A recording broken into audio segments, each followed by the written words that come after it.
Hello students, welcome to our royal educare YouTube channel. তো দেখো, তোমাদের প্রচুর অবজেকশন, এতদিন ভিডিও আসেনি কেন।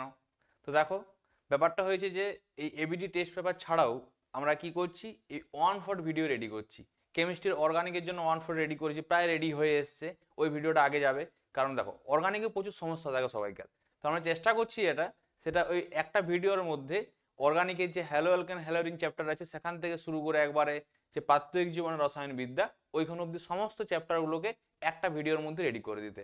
ওই যে ওখানে তোমাদের সমস্ত কিছু থাকবে, যে প্রিভিয়াস ইয়ারের কোশ্চেন কি কি পড়েছিল আগে, বা সেই বেসিসে পড়ানো থেকে শুরু করে। ভিডিওটা লেন্দি হবে আগে একটু, কিন্তু সমস্ত কিছু রাখা থাকবে।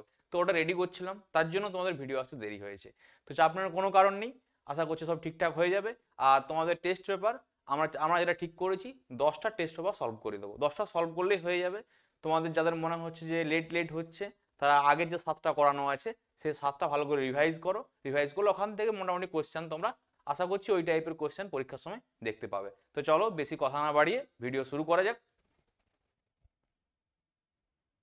দেখো, ফার্স্ট কোশ্চেন কি বলেছে, এই যে সেটটা আছে না, এই সেটের কোশ্চেন একটু অড অড টাইপের। মানে ব্যাপারটা হচ্ছে এরকম, মানে বোর্ডের যেমন গতানুগতিক কোশ্চেন থাকে সেরকম কোশ্চেন নয় এখানে। কোশ্চেনটা অড টাইপের দিয়েছে, কিন্তু যেহেতু বইয়ের সিলেবাস, কিছু কোশ্চেন সিলেবাসের বাইরেও দিয়েছে, যেগুলো সিলেবাসের বাইরে দিয়েছে সেগুলো আমরা সলভ করবো না। কিন্তু যেগুলো সিলেবাসের মধ্যে আছে ওই টাইপের কোশ্চেনগুলো আমরা অবশ্যই সলভ করবো। হ্যাঁ, কোশ্চেনটা একটু টাফ দিয়েছে। যে স্যার কোশ্চেন বানিয়েছে অবশ্যই সে স্যার খুব ভালোভাবে কোশ্চেনটা বানিয়েছে। এবং দেখো, সবসময় সহজ কোশ্চেন করবে এমন তো কোনো মানে নেই, কোনোদিন টাফ কোশ্চেনও করতে হয়। কারণ পরীক্ষার সময় যদি কোনোদিন কোনো টাফ কোশ্চেন চলে আসে তখন কি করবে। তা আগে থেকে টাফ কোশ্চেন কেমন হয়, কিরকম টাইপের হয় একটু দেখে নাও। কোশ্চেনটা টাফ বলবো না, স্ট্যান্ডার্ড কোশ্চেন, খুব ভালো কোশ্চেন এটা। দেখো, প্রথমে কি বলেছে, বলছে প্রদত্ত কোনটি সমযোজী ক্লাস। এই সমযোজী ক্লাস কোনটা হয়ে থাকে এখানে, কোয়ার্জ। কোয়ার্জ হচ্ছে কি, সমযোজী ক্লাস, এটাকে বলে থাকে হচ্ছে SiO2। এখানে কি থাকবে, সমযোজী ক্লাস মানে ওখানের মধ্যে কি থাকবে, সমযোজী বন্ধন উপস্থিত থাকবে। সমযোজী ক্লাসের মধ্যে সমযোজী বন্ধন উপস্থিত থাকে, এটা হচ্ছে কোয়ার্জ। এই SiO2 আছে না, এখান থেকে আমরা কি পাই, এখান থেকে আমরা কাঁচ পাই, এখান থেকে আমরা কোয়ার্জ পাই, দুটো জিনিস পাই। কোয়ার্জ হচ্ছে ক্যালাস, আর কাঁচটা কিন্তু ক্যালাস না, ও হচ্ছে অনিয়তাকার পদার্থ। আর কোয়ার্জ হচ্ছে কি, ক্যালাসাকার পদার্থ। ভালো করে মনে রাখবে, SiO2 থেকে আমরা কিন্তু কাঁচ পেয়ে থাকি, আর SiO2 থেকে কোয়ার্জ পেয়ে থাকি। কোয়ার্জটা হচ্ছে ক্যালাসাকার পদার্থ এবং ওটা সমযোজী ক্যালাস হয়ে থাকে। আর যেটা আছে আমাদের কাঁচ, ওটা কিন্তু অনিয়তাকার কঠিন পদার্থ হয়ে থাকে। তার পরের কোশ্চেন দেখো কি বলেছে, লবণ সেতুর মূল কাজ কি। লবণ সেতুর কাজ সম্বন্ধে তোমাদের আইডিয়া আছে। দেখো, লবণ সেতুতে কি হয়ে থাকে, লবণ সেতু মূলত কি করে থাকে, এই যে দুটি কোষ আছে, দুটি কোষের মধ্যে কি করে আমাকে সমতা রক্ষা করে থাকে। লবণ সেতুর কাজ হচ্ছে কি, এই যে দুটি অর্ধকোষ থাকে, মানে একদিকে জারণ হয় একদিকে বিজারণ হয়, দুটোতে অ্যানোড ক্যাথোড থাকে না, ওই দুটো কোষের মধ্যে কি করে সমতা রক্ষা করা কাজ হচ্ছে লবণ সেতুর কাজ। এটা ভালো করে কিন্তু মনে রাখো, লবণ সেতুর কাজ কি, পরীক্ষা অনেকবার ধরে কোশ্চেন তোমাদেরকে জিজ্ঞাসা করছে। তারপরের কোশ্চেন থেকে কি বলেছে, কলয়েডকে বিশুদ্ধ করার জন্য ব্যবহৃত হয়। কি করি আমরা কলয়েডকে বিশুদ্ধ করার জন্য, ঝিল্লি বিশ্লেষণ করে থাকি। ঝিল্লি বিশ্লেষণের ইংরেজিটা হচ্ছে কি, ডায়ালিসিস বলে থাকে। কি বলছে এটাকে, এটাকে ডায়ালিসিস বা ঝিল্লি বিশ্লেষণ করে থাকে, যার সাহায্যে কি হয়, একটা কলয়েডকে বিশুদ্ধ করা হয়। কার কাছ থেকে, কলয়েডকে বিশুদ্ধ করার আমরা প্রকৃত সলিউশন বা এমনিতে প্রলম্বন, এখান থেকে আমরা কি করি, কলয়েডকে বিশুদ্ধ করে থাকি। বিশুদ্ধ করে থাকি ডায়ালিসিস প্রসেসের সাহায্যে। তারপরের কোশ্চেন দেখো কি বলেছে, হ্যালোজেন অ্যাসিডগুলির স্ফুটনাঙ্কের সঠিক ক্রম হলো। কি বলেছে, যে হ্যালোজেন অ্যাসিডগুলো আছে, হ্যালোজেন অ্যাসিডগুলোর কি হবে, হ্যালোজেন অ্যাসিডগুলোর যে সঠিক ক্রম জিজ্ঞেস করেছে, কি হয় কি হয় না। তো দেখো, এমনিতে আমরা কি জানি, যত ভর বেশি হবে ওর ক্ষেত্রে কি হবে, স্ফুটনাঙ্ক বেশি হবে। তাহলে এমনি হিসাবে কি আছে, কে HF, তারপরে আছে HCl, HBr, আর আছে কি HI। এবারে দেখো, উপর দিক থেকে নিচের দিকে গেলে ভরটা কি হচ্ছে, বাড়ছে। তাহলে স্বাভাবিক বেশি, HI এর বেশি হওয়া উচিত। কিন্তু এখানে কি হয়, এই HF এর মধ্যে কি দেখতে পাই আমরা, হাইড্রোজেন বন্ড দেখতে পাই। HF এর মধ্যে কি দেখতে পাই আমরা, হাইড্রোজেন বন্ড। এই হাইড্রোজেন বন্ড দেখার কারণে কি হয়, এই HF এর অ্যাকচুয়াল আণবিক ভরটা প্রচুর বেড়ে যায়। ভরটা বেড়ে যাওয়ার জন্য কি হয়, অ্যাকচুয়ালি হওয়া উচিত ছিল এর সব থেকে বেশি, তারপরে কম, তারপরে কম, তারপরে কম, কিন্তু এখানে হাইড্রোজেন বন্ড দেখতে পাওয়ার কারণে কি হয়, এর মানটা অনেক বেশি হয়ে যায়। তাহলে অ্যাকচুয়ালি অর্ডারটা কি আসে, সব থেকে বেশি হয় HF, তারপরে যেমন ছিল সেরকম থাকে, HI হবে, তারপরে হবে HBr, আর লাস্টে হবে কি HCl। এটা হচ্ছে কিসের ক্রম, এটা হচ্ছে স্ফুটনাঙ্কের ক্রম। তাহলে কোনটার সঙ্গে ম্যাচ করছে দেখো, এখানে ম্যাচ করবে। দেখো, HF, HI, HF, HI, HBr, এটা দেখো HF, HI, HBr আর HCl। তো এটা হচ্ছে কি অ্যান্সার।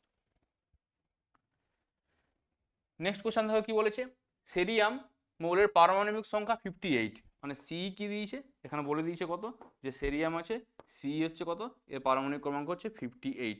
বলছে 58 এর 3+ আয়নের ইলেকট্রন বিন্যাস জিজ্ঞেস করছে, মানে C3+ আয়নের ইলেকট্রন বিন্যাস। সি কি, মূলত সেরিয়াম হচ্ছে একটা এফ ব্লক মৌল। এফ ব্লক মৌলের প্রথমে সিই আছে, তোমাদেরকে একটা ট্রিক্স বলেছিলাম মনে রাখার জন্য, যে শ্রী প্রকাশ নন্দী প্রেম সমিত ইউরোপে গেলেন, টিবি ডায়রিয়া হলো, আর্লি ট্রিটমেন্ট লাগলো। এই ট্রিক্সের সাহায্যে তুমি কি করবে, F1 থেকে F14 অব্দি সবগুলো মনে রাখতে পারবে। তাহলে প্রথমেই কে আছে, শ্রী। শ্রী মানে কি, শ্রী প্রকাশ নন্দী বলেছিলাম, তাহলে শ্রী থেকে কি আসছে, সিটা আসে। তাহলে C3 প্লাস প্রথমে শ্রী পড়ছে, মানে C3 প্লাস কত সিস্টেম হবে, F1 সিস্টেম। তাহলে কত হবে, F1 সিস্টেম। তো ইলেকট্রন বিন্যাসটা কি হবে, এর ইলেকট্রন বিন্যাসটা হবে জ্যানন 4F1। C3 প্লাস মানে দেখো প্রথমেই বলেছিলাম ল্যান্থানগুলো সব 3 প্লাস অবস্থায় থাকে, 3 প্লাস অবস্থায় থাকলে কি F1 F2 থেকে একবার F14 অব্দি ওটা সিরিজ আমাদেরকে বলে দিয়েছিলাম, সেটা কি হচ্ছে Xc4F1। এখানে অ্যান্সার কোনটা হবে, Xc4F1।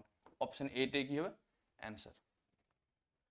তারপরের কোশ্চেন দেখো কি বলেছে, প্রদত্ত বিক্রিয়ায় যে মুখ্য উপাদানটি উৎপন্ন হয় সেটি হলো কি। একটা বিক্রিয়া দিয়ে দিয়েছি, কি হয়েছে, NaCN দেওয়া আছে, আর এই যৌগটা দেওয়া আছে, কি উৎপন্ন হবে দেখো। এখানে NaCN এর মধ্যে কি আছে বলতো, Cn মাইনাস আছে। তাহলে Cn মাইনাস কি করবে, অ্যাটাক করবে কি করে। এবার অ্যাটাক করার জন্য কাকে আছে, আমরা অ্যাটাক কোথায় করে, যেখানে হ্যালোজেন গ্রুপ বা লিভিং গ্রুপ যুক্ত থাকে। হ্যালোজেন মানে এক্স গ্রুপ বলে থাকি না, এখানে এক্স কে কে আছে, Cl আর I, তোমার বান্ধবী নয়। তাহলে Cl আর I আছে, কি করবে, অ্যাটাক করবে। যখন অ্যাটাক করবে তখন কি হবে, তখন সে যখন অ্যাটাকটা হবে, এবারে অ্যাটাক তো বেঞ্জিনিকে কোনোদিনও সম্ভব নয়। আমরা আগেই বলেছি যে নিউক্লিওফিলিক অ্যাটাক কিন্তু বেঞ্জিনিকে কোনোদিনও সম্ভব হয় না। তাহলে কি হয়, এখানে অ্যাটাকটা যখন হয় কোথায় হবে, অ্যাটাকটা এইখানে করতে পারবে না, বা অ্যাটাকটা এইখানে সম্ভব নয়। তাহলে অ্যাটাকটা হবে কোথায়, অ্যাটাকটা হবে এইখানে, এই পজিশনে অ্যাটাকটা হয়। তাহলে এই পজিশনে অ্যাটাক হলে কি হবে, এই সিএলটা বেরিয়ে যাবে। তাহলে এখানে কি হবে, এখানে একটা সিএন যোগ হয়ে যাবে। তাহলে এখানেই মতো সিএন যোগ হবে, এইটা কিন্তু বার হবে না। কেন, কারণ এই বেঞ্জিনের সঙ্গে ডিরেক্ট যোগ আছে। বেঞ্জিনের সঙ্গে যেহেতু ডিরেক্ট যোগ আছে, ওই জন্য এখানে অ্যাটাক করা সম্ভব নয়। আর অ্যাটাক করা সম্ভব না হওয়ার জন্য এখান থেকে হ্যালোজেনটা বার হয় না, শুধুমাত্র এইটা বার হয় এবং এখানে সিএন যোগ হয়। তাহলে উৎপন্ন কি হবে, এখানে উৎপন্ন হবে এই জায়গাতে আয়োডিন থাকবে, এখানে সিএন হয়ে যাবে। তাহলে অপশন দেখো যে বি এটা আছে, এইটা হবে অ্যান্সার। কি হবে, বেঞ্জিন, তার এখানে আই, আর এদিকে আছে CH2CN। আশা করি বুঝতে পেরেছো।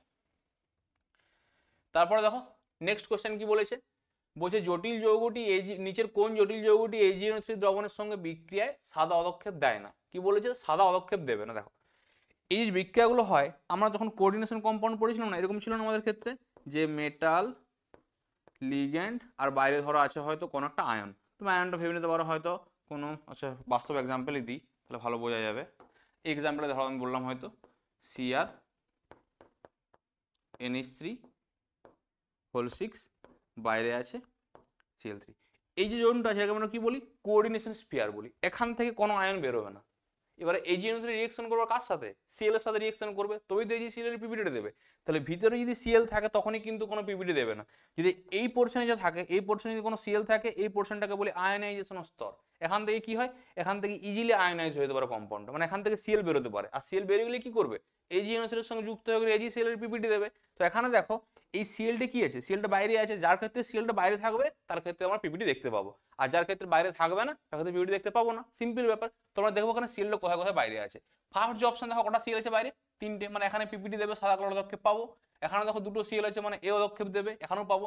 এখানে দেখো কোনো আছে, এই যে স্ট্রাকচারটা আছে, এখানে দেখো তিনটে Cl কি আছে, ভিতরে আছে। তাহলে এখান থেকে কিন্তু কোনো Cl বাইরে বেরোবে না, আর Cl বাইরে যদি না বার হয় তাহলে কিন্তু সাদা পদক্ষেপও দেবে না। আশা করি বুঝতে পেরেছো। এখানে দেখো এখানেও কি আছে, দেখো Clটা একটা বাইরে রাখা আছে। তাহলে এরা তিনজনই কি করবে, পদক্ষেপ দেবে। এই যে C আছে, এই কিন্তু কোনো রকম কোনো পদক্ষেপ দেবে না। যেহেতু পদক্ষেপ দেবে না, এটি হবে অ্যান্সার। তারপরের কোশ্চেন দেখো কি বলেছে, কোনটি এলকির হ্যালাইড প্রস্তুতির সেরা পদ্ধতি। সব জায়গা থেকে আমরা কি করতে পারি, এলকিল হ্যালাইড তৈরি করতে পারি। ROH থেকে SOCl দিলে উৎপন্ন হয়ে যাবে RCl, ROH থেকে PCl5 দিলে হয়ে যাবে RCl, এখান থেকেও হয়ে যাবে PCl3 দিলে RCl হবে, আর এখান থেকেও দিলে RCl হবে। বলছে কোন থেকে ভালো মানে ভালো তৈরি করতে পারবো আমরা। তো দেখো ভালো তৈরি করতে গেলে কি করতে হবে, আমাকে বেশি পরিমাণে প্রোডাক্ট পেতে হবে। ভালো তৈরি করা মানে কি, যে আমি 100 গ্রাম নিয়ে শুরু করছি এবং বেশি পরিমাণে প্রোডাক্ট পাবো, সেটাকে বলছি ভালো প্রসেস তৈরি করার জন্য। এবার দেখো ফার্স্ট যে রিঅ্যাকশনটা দেওয়া আছে, রিঅ্যাকশনটা কি আছে, ROH প্লাস কি করছি আমরা এখানে SOCl2, থায়োনিল ক্লোরাইড বলে থাকি। এর সঙ্গে যদি রিঅ্যাকশন করি উৎপন্ন হয় এখানে কি RCl প্লাস উৎপন্ন হয় SO2 আর HCl। এই এখানে দেখো সাইড প্রোডাক্ট, এগুলোকে কি বলি আমরা, এটা তোমার মেন প্রোডাক্ট, এই তোমার হ্যালাইডটা, এরা দুজন কি সাইড প্রোডাক্ট। এবারে সাইড প্রোডাক্টগুলো আছে না, এরা যদি কি হয়, এরা SO2 আর HCl দুজনে গ্যাসীয় হয়। আর গ্যাসীয় হলে কি হবে, মিডিয়াম দেখো সঙ্গে সঙ্গে উড়ে বেরিয়ে যাবে। তাহলে তোমার মিডিয়ামে পড়ে থাকবে কে, শুধুমাত্র এই একাই পড়ে থাকবে। দেখো একটা রিঅ্যাকশন যখন ল্যাবে করা হয় না, কোন রিঅ্যাকশনটা ভালো বলো তো, যেখানে তুমি শুধুমাত্র প্রোডাক্ট পাবে, সাইডে অন্য কোনো সাইড প্রোডাক্ট পাবে না। যদি সাইড প্রোডাক্ট পেয়ে যাও তাহলে তোমাকে কি করতে হবে, ওই সাইড প্রোডাক্টটাকে আরো সেপারেশন করতে হবে, মানে আরো ঝামেলা বাড়বে, মানে প্রসেসটা মোটে ভালো না। কিন্তু এখানে দেখো শুধুমাত্র কি পাচ্ছি বলতো, RCl পাচ্ছি, SO2 HCl কি হবে, গ্যাস হিসেবে উড়ে যাচ্ছে, এরা কি হয়, এরা গ্যাস হিসেবে উড়ে বেরিয়ে যায়। ওই জন্য এই প্রসেসটা কি হচ্ছে, এই প্রসেস থেকে আমরা অ্যালকিল হ্যালাইডটা খুব ভালোভাবে তৈরি করতে পারি। ওই জন্য হচ্ছে best method for preparing alkyl halide. তারপরে দেখো কি বলেছে যে এটা তাহলে অ্যান্সার কোনটা হবে, এখানে অ্যান্সার হবে ROH প্লাস SOCl2 দিলে কি হয়, এটা হচ্ছে সেরা পদ্ধতি। তারপরটা দেখো কি বলেছে, ডিএনএ দ্বিতন্ত্রী গঠনে কোনটির ভূমিকা রয়েছে। আমরা কি জানি ডিএনএ ডবল হেলিক্স হয়ে থাকে, মানে একটা এই বরাবর যায় আর একটা এই বরাবর আসতে থাকে, মানে এরকম ভাবে ঘটনাটা ঘটতে থাকে আর কি। আমি খুব একটা ভালো হয়তো আঁকতে পারবো না, তোমার আমার থেকে অবশ্যই ভালো আঁকতে পারবে হয়তো। এরকম টাইপের এখানে কি থাকে, এরকম ডবল হেলিক্স থাকে না, এরকম বন্ধন রাখা থাকে, এরকম বন্ধন রাখা থাকে। তাহলে বলছি যে এখানে বন্ধনটা কি জন্য পাই আমরা, এখানে এই যে ডবল হেলিক্স মানে এ একটা হেলিক্স আর এ একটা হেলিক্স, এই দুটো হেলিক্স কি দিয়ে বন্ধন থাকে, এরা দুজনে মিলে হাইড্রোজেন বন্ড তৈরি করে। এই হাইড্রোজেন বন্ডের মাধ্যমে কি হয়, দুটো হেলিক্স পরস্পরের সঙ্গে যোগ থাকে। এবার এখানে কি হয়, AT আর GC, এটা ভালো করে মনে রাখবে, কি হয় এ ডবল বন্ড টি আর একটা হচ্ছে G ট্রিপল বন্ড C, এখানে দ্বিবন্ধন তৈরি হয়, এখানে দুটো হাইড্রোজেন বন্ড পাই আমরা, আর G আর C এর মধ্যে তিনটে হাইড্রোজেন পাই। A ফর এডিনিন আর T ফর হচ্ছে থাইমিন। এডিনিন আর থাইমিন কি করে, এর দুজন হাইড্রোজেন বন্ড তৈরি করে, যখন দুটো হাইড্রোজেন বন্ড থাকে, আর গুয়ানিন আর সাইটোসিনের মধ্যে তিনখানা হাইড্রোজেন বন্ড থাকে, হাইড্রোজেন বন্ডের মাধ্যমে কি হয়, এরকম করে যুক্ত থাকে। তাহলে এখানে অ্যান্সার কি হবে, হাইড্রোজেন বন্ড। তারপরের কোশ্চেন 10 নম্বরটা কি বলেছে, প্রদত্ত রাসায়নিক বিক্রিয়ার মূল বিক্রিয়াত পদার্থকে শনাক্ত করো। তাহলে এখানে বলছে মূল বিক্রিয়াত পদার্থ কোনটা উৎপন্ন হবে, আমাকে জিজ্ঞেস করেছে। তো দেখো এখানে এই যে রিয়েকশনটা, যেটা উটিক রিয়েকশন বলে থাকি আমরা, কি রিয়েকশন, উটিক রিয়েকশন। উটিক রিয়েকশনের কাজ কি হয়, ও কার্বনিল গ্রুপটাকে কনভার্ট করে হচ্ছে এলকিন গ্রুপে কনভার্ট করে দেয়। মানে কার্বনিল গ্রুপটা এখানে কি ছিল, CO গ্রুপ আছে, ও করবে ডবল বন্ড CH2 তে কনভার্ট করবে। তাহলে কি অ্যান্সার হবে, এখানে CH3Li দিয়েছি, তো এখানে কনভার্ট হবে CH2 ডবল বন্ড CH2 উৎপন্ন হয়ে যাবে, সাইক্লোহেক্সেন রিং তার সঙ্গে ডবল বন্ড CH2। এটা হচ্ছে উটিক রিয়েকশন, তোমরা দেখবে তোমাদের বইয়ে বেশ সুন্দর করে দেওয়া আছে উটিক রিয়েকশন, ঠিক আছে। তার নেক্সট কোশ্চেন দেখবো আমরা। নেক্সট কোশ্চেন কি বলেছে, যেটা অক্সিজেন রিং দিয়ে দিয়েছে, মানে O এরকম দেওয়া আছে, সেখানে কি দেওয়া আছে RMgX আর লঘু HCl দেওয়া আছে। RMgX মানে হচ্ছে গিগনার্ড বিকারক, গিগনার্ড বিকারকে 8টা মাইনাস, MgX টা প্লাস। মাইনাস পার্টটা কি করে, অ্যাটাক করে, তাহলে এখানে অ্যাটাক করবে, এই বন্ডটা ভেঙে দেবে, ভেঙে দিলে কি উৎপন্ন হবে, উৎপন্ন হবে আর CH2 OMgX হবে। তারপর আমি লঘু HCl দিয়ে দিয়েছি, লঘু যদি HCl ব্যবহার করি, লঘু HCl ব্যবহার করলে উৎপন্ন হবে আর CH2OH আমার উৎপন্ন হয়ে যাবে। তাহলে এই যৌগটা উৎপন্ন হবে, আশা করি তোমরা বুঝতে পেরেছো। দেখো কোনটার সঙ্গে ম্যাচ করবে, আর CH2OH এই যৌগটা উৎপন্ন হবে। তাহলে এই এখানে পেয়ে গেছি। তারপরে 12 কোশ্চেন দেখো কি বলেছে, NHCO NHCH2 হোল N এই পলিমারে কোনগুলো থাকে। এই যে পলিমারটা দেখতে পাচ্ছ না, ইউরিয়া আর ফর্মালডিহাইড, এই দুজনকে যোগ করে পলিমারটা তৈরি করা হয়, ইউরিয়া অ্যান্ড ফর্মালডিহাইড। এই যে CH2 পার্টটা আছে না, এই পার্টটা থেকে পাবো হচ্ছে আমরা ফর্মালডিহাইড, আর এই পার্টটা থেকে পাচ্ছে ইউরিয়া।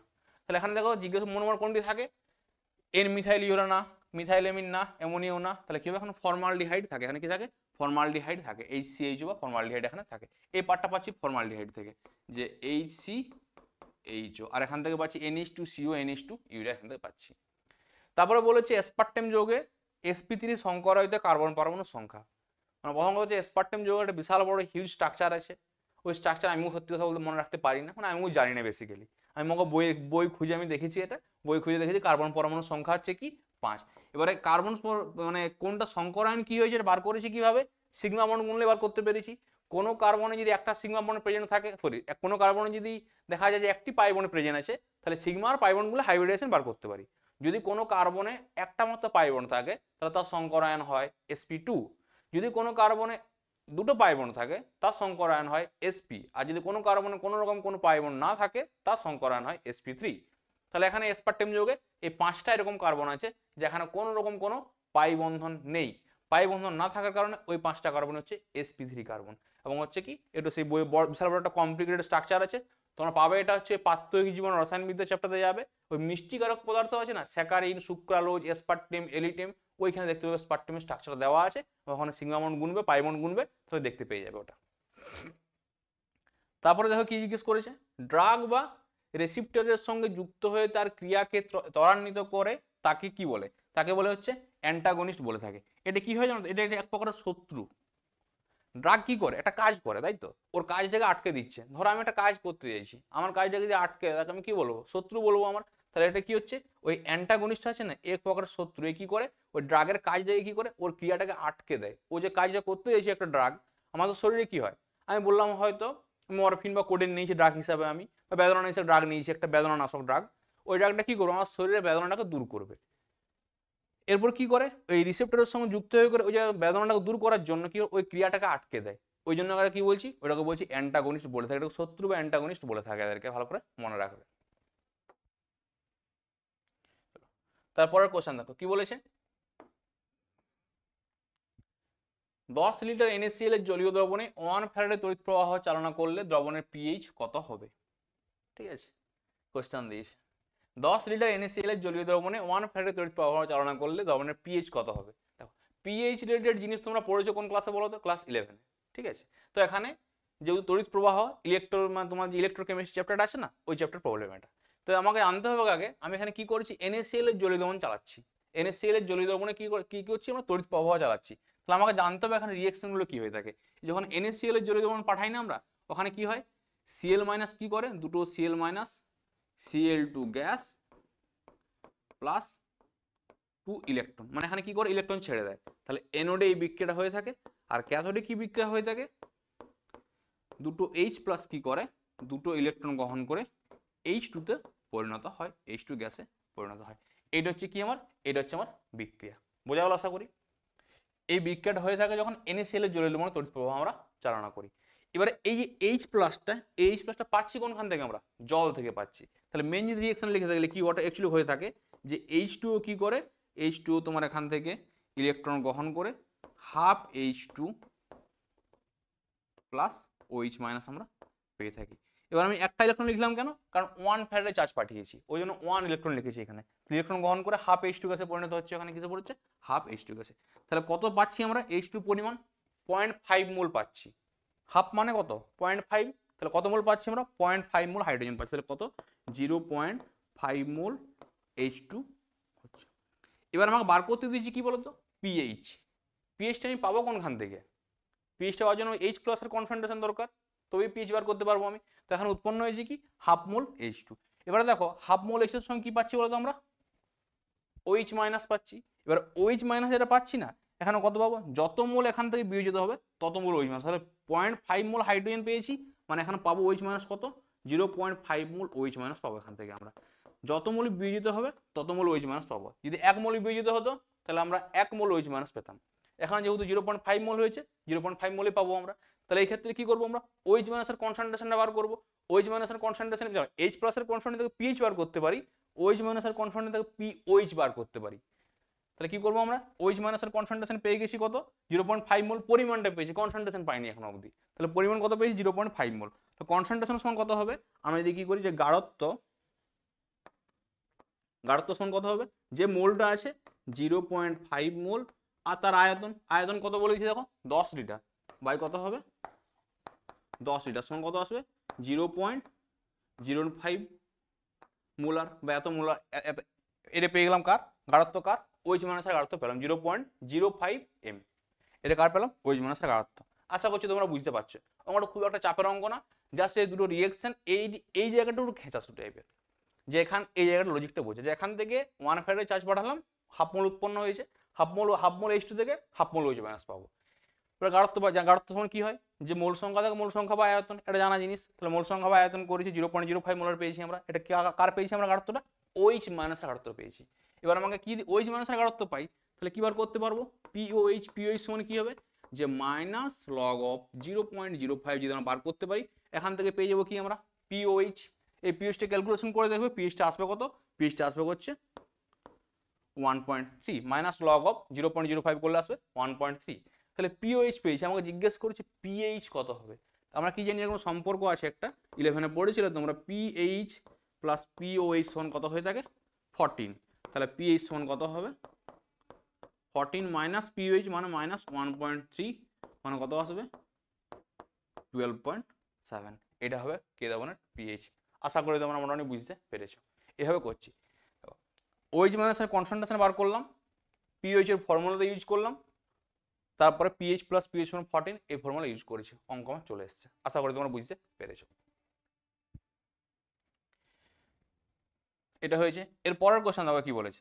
কি বলেছে যে অসীম লঘুতায় BaCl2 H2SO4 এবং HCl এর তুল্যাঙ্ক পরিবাহিতা x1 x2 আর x3 হলে BaSO4 এর তুল্যাঙ্ক পরিবাহিতার মান কত জিজ্ঞেস করেছে। তাহলে আমাকে জিজ্ঞেস করেছে কার জন্য, BaSO4 এর তুল্যাঙ্ক পরিবাহিতা জিজ্ঞেস করেছে, এটা সমান কত হবে। তার জন্য আমাকে কি করেছে দেখো, মান বলে দিয়েছে। কার কার মান বলে দিয়েছে, আমাকে মানটা বলে দিয়েছে BaCl2 H2SO4 HCl, BaCl2 H2SO4 HCl, BaCl2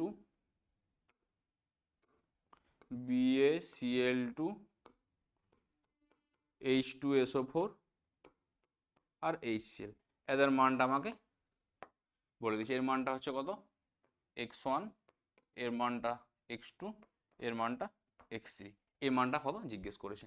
তোমার যখন অঙ্ক দেবে না, ফার্স্ট কি করবে বলো তো, আগে ভ্যালুগুলো লিখে নেবে এভাবে, তাহলে ব্যাপারটা খুব ইজি হয়ে যায়। দেখো আমি ভ্যালুটা লিখে নিয়েছি, তাহলে বার করতে দিয়েছি কি BaSO4। আচ্ছা বিএ কোনখান থেকে পাবো, এখানে BaCl2 থেকে পাবো, ঠিক আছে। তাহলে কি হবে, এটাকে BaSO4 কি পাবো আমরা, এখান থেকে পাবো। তাহলে এখান থেকে কি লিখবো, BaSO4, অতএব ল্যামডা অফ BaSO4 সমান আমরা কি লিখতে পারি, যে ল্যামডা অফ BaCl2, এটা হয়ে গেছে। প্লাস আমার কি দরকার, বিএ তো পেয়ে গেছে এখান থেকে, SO4টা কোনখান থেকে পাবো, SO4টা এখান থেকে পাবো আমরা, এই যে H2SO4 থেকে পাবো। তাহলে প্লাস অফ কত হবে, ল্যামডা অফ হবে H2SO4, এখান থেকে পেয়ে গেলাম। তাহলে আমার BaSO4 চলে এসছে। কিন্তু BaSO4 কে আনতে গিয়ে দেখো এখানে দুটো Cl আর দুটো H চলে এসছে না আমার এক্সট্রা, এগুলোকে কি করতে হবে, আমাকে বাদ দিতে হবে। বাদ দেওয়ার অপশন কি আছে, HCl আছে, কিন্তু এখানে একটা H একটা Cl আছে, এখানে দুটো H আর দুটো Cl এক্সট্রা হয়ে গেছিল। তাহলে কি করব, এটাকে 2 দ্বারা গুণ করে মাইনাস করতে হবে। তাহলে কত আসবে, -2 ইন্টু ল্যামডা অফ HCl, পেয়ে গেলাম। তাহলে BaCl এর ভ্যালু কত ছিল, এর ভ্যালু ছিল x1 plus x2 minus 2x3 হচ্ছে কি এর, পেয়ে গেলাম আমরা হচ্ছে কি তুল্যাঙ্ক পরিবাহিতা। আশা করি বুঝতে পেরেছো, ঠিক আছে। তো আমাদেরকে একটু ফলো করে দেবে, বুঝতে পেরেছো তো। আমাদের ভিডিও, আমাদের চ্যানেলটাকে সাবস্ক্রাইব করবে অবশ্যই, আর ভিডিওতে অবশ্যই লাইক করবে আর কমেন্ট করবে। আর হ্যাঁ, আমাদের দেখবে আমাদের ফেসবুক চ্যানেল আছে, ফেসবুকে পেজ আছে, চ্যানেল না, ফেসবুক চ্যানেল, ফেসবুক পেজ আছে, তারপরে ইনস্টাগ্রাম পেজ আছে, একটু ফলো করে দিও সবাইকে। আর অবশ্যই আমাকে পার্সোনাল ইনস্টাগ্রামে ফলো করতে পারো, Snowman0303 আমার ইনস্টাগ্রাম আইডি।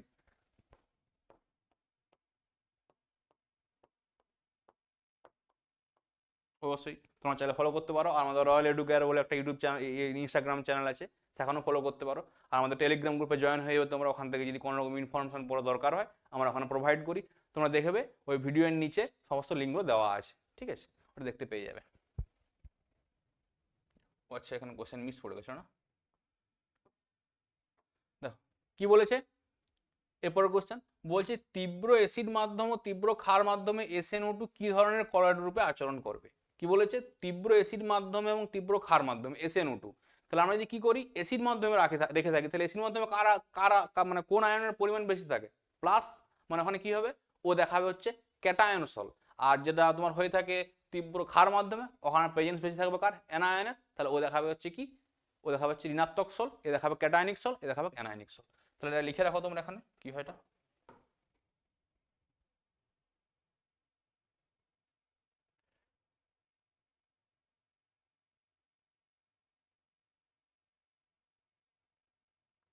দেখো কি বলেছে, SnO2 আমরা কি করি, SnO2কে আমরা যদি কি করি, তীব্র অ্যাসিড,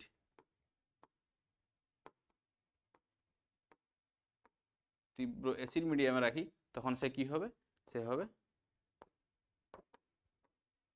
ক্যাটায়নিক সল, বা তুমি এটাকে বলতে পারো ধনাত্মক সল হিসাবে ব্যবহার হবে। আর যদি আমরা কি করি, SnO2টাকে তীব্র ক্ষারের দ্রবণে রাখি, তাহলে সে কি হিসাবে কাজ করবে, নেগেটিভ সল বা অ্যানায়নিক সল হিসাবে কাজ করবে। আশা করি তোমরা বুঝতে পেরেছো। তারপরে কোশ্চেন কি দিয়েছে দেখো, বলছে একটি সন্ধিগত মৌলের নাম লেখো যা পরিবর্তনশীল জারণ স্তর প্রদর্শন করে না। সন্ধিগত মৌল মানে ডি ব্লক মৌলকে সন্ধিগত মৌল বলে থাকি, পরিবর্তনশীল জারণ স্তর প্রদর্শন করে না, কে হয়ে থাকে, স্ক্যান্ডিয়াম। স্ক্যান্ডিয়াম কি দেখায়, সবসময় +3 জারণ স্তর দেখায়, এই কিন্তু +3 বাইরে কোনোদিন পরিবর্তনশীল দেখাবে না, তাহলে স্ক্যান্ডিয়াম হবে এবং জারণ স্তরটা কি হচ্ছে +3। তারপরে বলেছে দেখো, বলছে একটি রাসায়নিক পদার্থের নাম লেখো যা একই সঙ্গে অ্যান্টিসেপটিক ও ডিসইনফেক্ট্যান্ট উভয় রূপে ব্যবহার করতে পারে। অ্যান্টিসেপটিক হিসেবে দেখো এটা হচ্ছে কি, এটা হচ্ছে ফেনল। কি ব্যবহার করে থাকে, সরি ফেনল না, ওটাকে বলে থাকি হচ্ছে না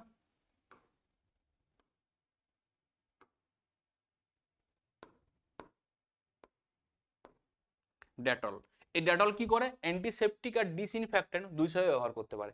ও অ্যান্টিসেপটিক হিসেবে কখন ব্যবহার করবে, যদি কি করি আমরা 0.2% ডেটল ব্যবহার করি। কি বলছি আমরা 0. ডেটল না ফেনল, ডেটল না তাহলে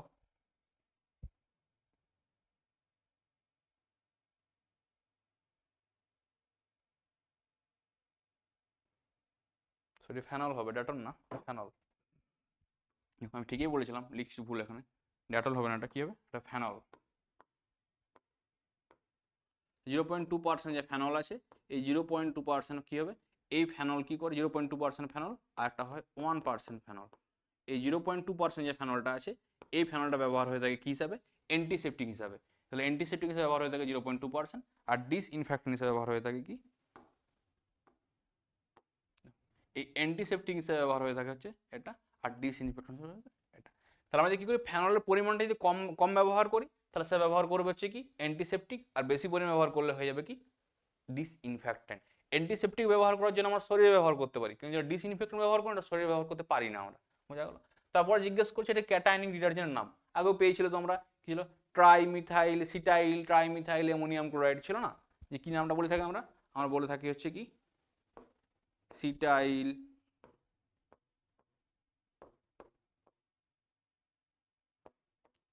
ট্রাইমিথাইল অ্যামোনিয়াম ক্লোরাইড। সংকেতটা কি ছিল, সংকেতটা দেখে নেবে, C16H33N CH3 plus Cl minus, এরকম টাইপের একটা সংকেত আর নাম ছিল কার ক্ষেত্রে, এটি ক্যাটায়নিক ডিটারজেন্টের ক্ষেত্রে। এগুলো তোমরা আগের সেটে পেয়েছিলে, আশা করি সে জানো, তোমরা লিখে নিতে পারবে আর কি। ঠিক আছে, তবে লিখে দিলাম সিটাইল ট্রাইমিথাইল অ্যামোনিয়াম ক্লোরাইড, সংকেত হচ্ছে C16H33N plus CH3 C minus. এটা ছিল কি এর ক্ষেত্রে। তারপরের কোশ্চেন দেখো কি বলেছে,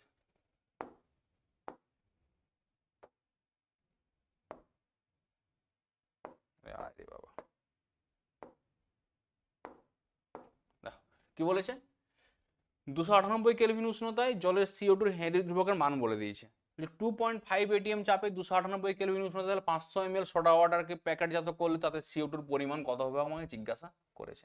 মানে কি করেছে ওরা, একটা বোতলের মধ্যে সোডা ওয়াটার বোতলের মধ্যে কি করেছে, ওখানে কার্বন ডাইঅক্সাইডকে রেখেছে, তার হেনরি ধ্রুবকের মান বলে দিয়েছে, আর জিজ্ঞেস করেছে কি ওই কার্বন ডাইঅক্সাইডের পরিমাণ কত হবে আমাকে জিজ্ঞাসা করেছে। এটা অঙ্ক দেওয়া আছে, অঙ্কটা খুব ভালো অঙ্ক দেওয়া আছে, অঙ্কটা দেখো কি করে করছি। দেখো প্রথমে হেনরি সূত্রে অ্যাপ্লাই করো। হেনরি সূত্রে আমরা কি জানি, হেনরি সূত্রে জানি এরকম করে যে পি অফ CO2 সমান কি হবে, হেনরি ধ্রুবক ইন্টু কি হয় এক্স অফ CO2। এটা হচ্ছে হেনরির ফর্মুলা। তাহলে আমরা কি করতে পারি, পি এর মানটা বলে দিয়েছে কত, এর মানটা বলে দিয়েছে 2.5 ATM চাপে রাখা আছে, মানে এটা কত হচ্ছে 2.5, এটা কত আছে ATM। কেইচ এর মানটা কত দিয়েছে 1.67 গুণিত 10⁸ Pascal, R x of CO2 দুটো একক কিন্তু আলাদা, এটিএম আর পাস্কাল। তাহলে আমাকে কি করতে হবে, এটিএমটাকে কনভার্ট করে নেবো পাস্কালে, এটিএমটাকে পাস্কালে কনভার্ট করার জন্য কি করতে হয় 1.013 ইন্টু 10⁵ দ্বারা গুণ করতে হয়। তাহলে কি করবো আমরা, করবো এটাকে একবার আমি করে দিচ্ছি। তাহলে কত বেরোবে, এখানে বেরোবে এক্স অফ CO2 সমান কত আসবে 2.5 গুণিত 1.013 গুণিত 10⁵ ডিভাইডেড বাই কত আসবে 1.67 গুণিত 10⁸। এটা যদি ক্যালকুলেশন করো, তোমরা যদি ক্যালকুলেশন করে থাকো দেখবে মানটা পাবে 1.516 গুণিত 10⁻³ এটা কি হবে, এটা ইউনিট নেই কারণ দুই পাস্কাল করেছে, পাস্কাল কেটে যাবে, তাহলে মূল ভগ্নাংশ পেয়ে গেলাম। কার মূল ভগ্নাংশ পেলাম আমরা, কার্বন ডাইঅক্সাইডের। এবার এক্স অফ CO2 মানে কি জানি বলো তো আমরা, যে এক্স অফ CO2 এটার সমান কি হয়ে থাকে N of CO2 by N of H2O plus N of CO2, মানে যার মূল ভগ্নাংশ বলেছে তার মূল সংখ্যা বাই মোট মূল সংখ্যা, এখানে দুজন আছে কার্বন ডাইঅক্সাইড জল, তাই এটা করেছি। তো দেখো এখান থেকে পেয়ে গেছি, তাহলে কি লিখতে পারি আমরা, লিখতে পারি এরকম করে 1.516 গুণিত 10⁻³ সমানে কি লিখবো কার্বন ডাইঅক্সাইডের মোল সংখ্যা মানে N of CO2 by N of CO2 plus N of water, তাই তো জলের মোল সংখ্যা। কত বলে দিয়েছে এখানে 500 ml, কত বলেছে 500 ml বলেছে। 500 ml এর ক্ষেত্রে কি করবো, ওটাকে এমএলটাকে কনভার্ট তুমি ভেবে নাও, ওখানে ওই যে এমএলটা দেওয়া আছে না, তোমাকে এখানে ভেবে নিতে হবে যে জলের ক্ষেত্রে কত মানটা 1 হয়ে থাকে, তাহলে 500 mlটাকে 500 গ্রাম ধরতে হবে, তারপরে গ্রামটাকে মোল সংখ্যায় কনভার্ট করতে হবে। কি কত পাবো আমরা, যদি আমরা বার করি এন অফ ওয়াটার, মানে এখানে করো এই সাইডে করে দিচ্ছে দেখো, যে এন অফ H2O সমান কত হবে 500/18, ঠিক আছে। মানে একটু তোমাকে ভেবে নিতে হবে এখানে যে এই CO2 আছে, এই তোমার 500 ml আছে, এই ডেনসিটিটা হচ্ছে 1 গ্রাম পার লিটার। 1 গ্রাম পার লিটার ডেনসিটি করলে তুমি এটা ইউজ করতে পারবে আর কি, তাহলে এটা সম্ভব নয়। ওই 500 mlটা তোমাকে কনভার্ট করতে হবে, নাহলে কারণ ml তো আমি বার করতে পারিনি মূল সংখ্যা। মূল সংখ্যা বার করার জন্য কি করি আমরা, গ্রাম ব্যবহার করি, তাহলে এটা 500/18, তাহলে কত আসছে এখানে 500/18। এখান থেকে দেখবে তোমরা, এখান থেকে যদি আমরা কি করি ক্যালকুলেশন করবে, তোমরা ক্যালকুলেশন করবে এখানে কি করবে 1.516 গুণিত 10⁻³ n অফ CO2 প্লাস 1.516 গুণিত 10⁻³ গুণিত 500/18, এটা সমানে কত পাবে n অফ CO2। তারপরে কি করবে এই n অফ CO2 এদিকে নিয়ে চলে আসবে, কি করছি এটাকে এদিকে নিয়ে আসছে, এদিকে চলে আসছে, তাহলে এটা কি হবে, এটা মাইনাস হয়ে যাবে। তারপর এটা ক্যালকুলেশন করবে তোমরা, এটা ক্যালকুলেশন করলে তোমরা দেখবে এখান থেকে এন অফ যে CO2 মানটা পাবে, এন অফ CO2 পাবে হচ্ছে তোমাদের N of CO2, N of CO2 মানটা আসবে এখানে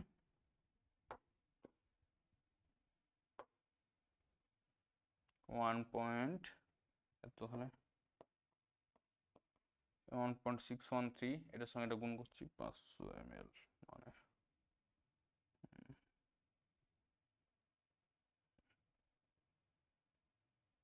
এই মানটা আসছে 0.421, যাচ্ছে 0.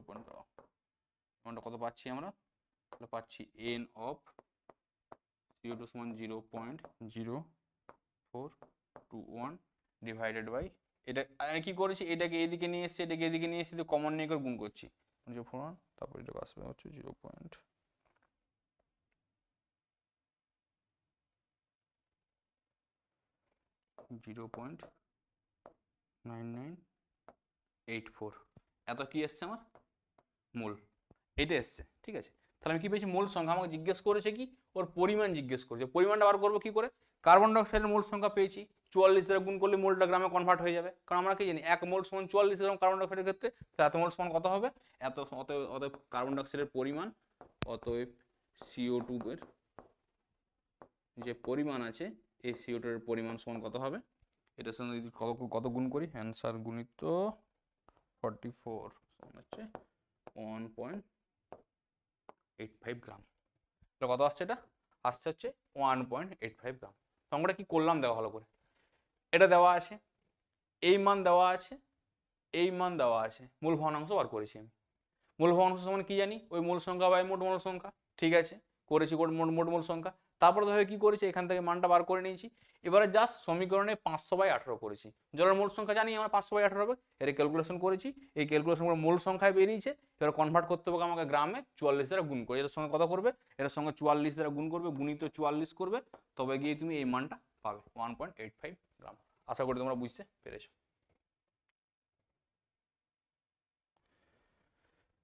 তারপরে দেখো কি বলেছে, বলছে একটি অনুদ্বায়ী তড়িৎ অবিশ্লেষ্য অসংযোজিত কঠিন দ্রাবের লঘু দ্রাবের দ্রবণে হিমাঙ্কের অবনমন ঘটে কেন, এই কোশ্চেন তোমরা আগে করেছিলে, আগের সেটে পেয়েছিলে, আগের সেটে দেখে নেবে, কোশ্চেন অবশ্যই দেখতে পেয়ে যাবে।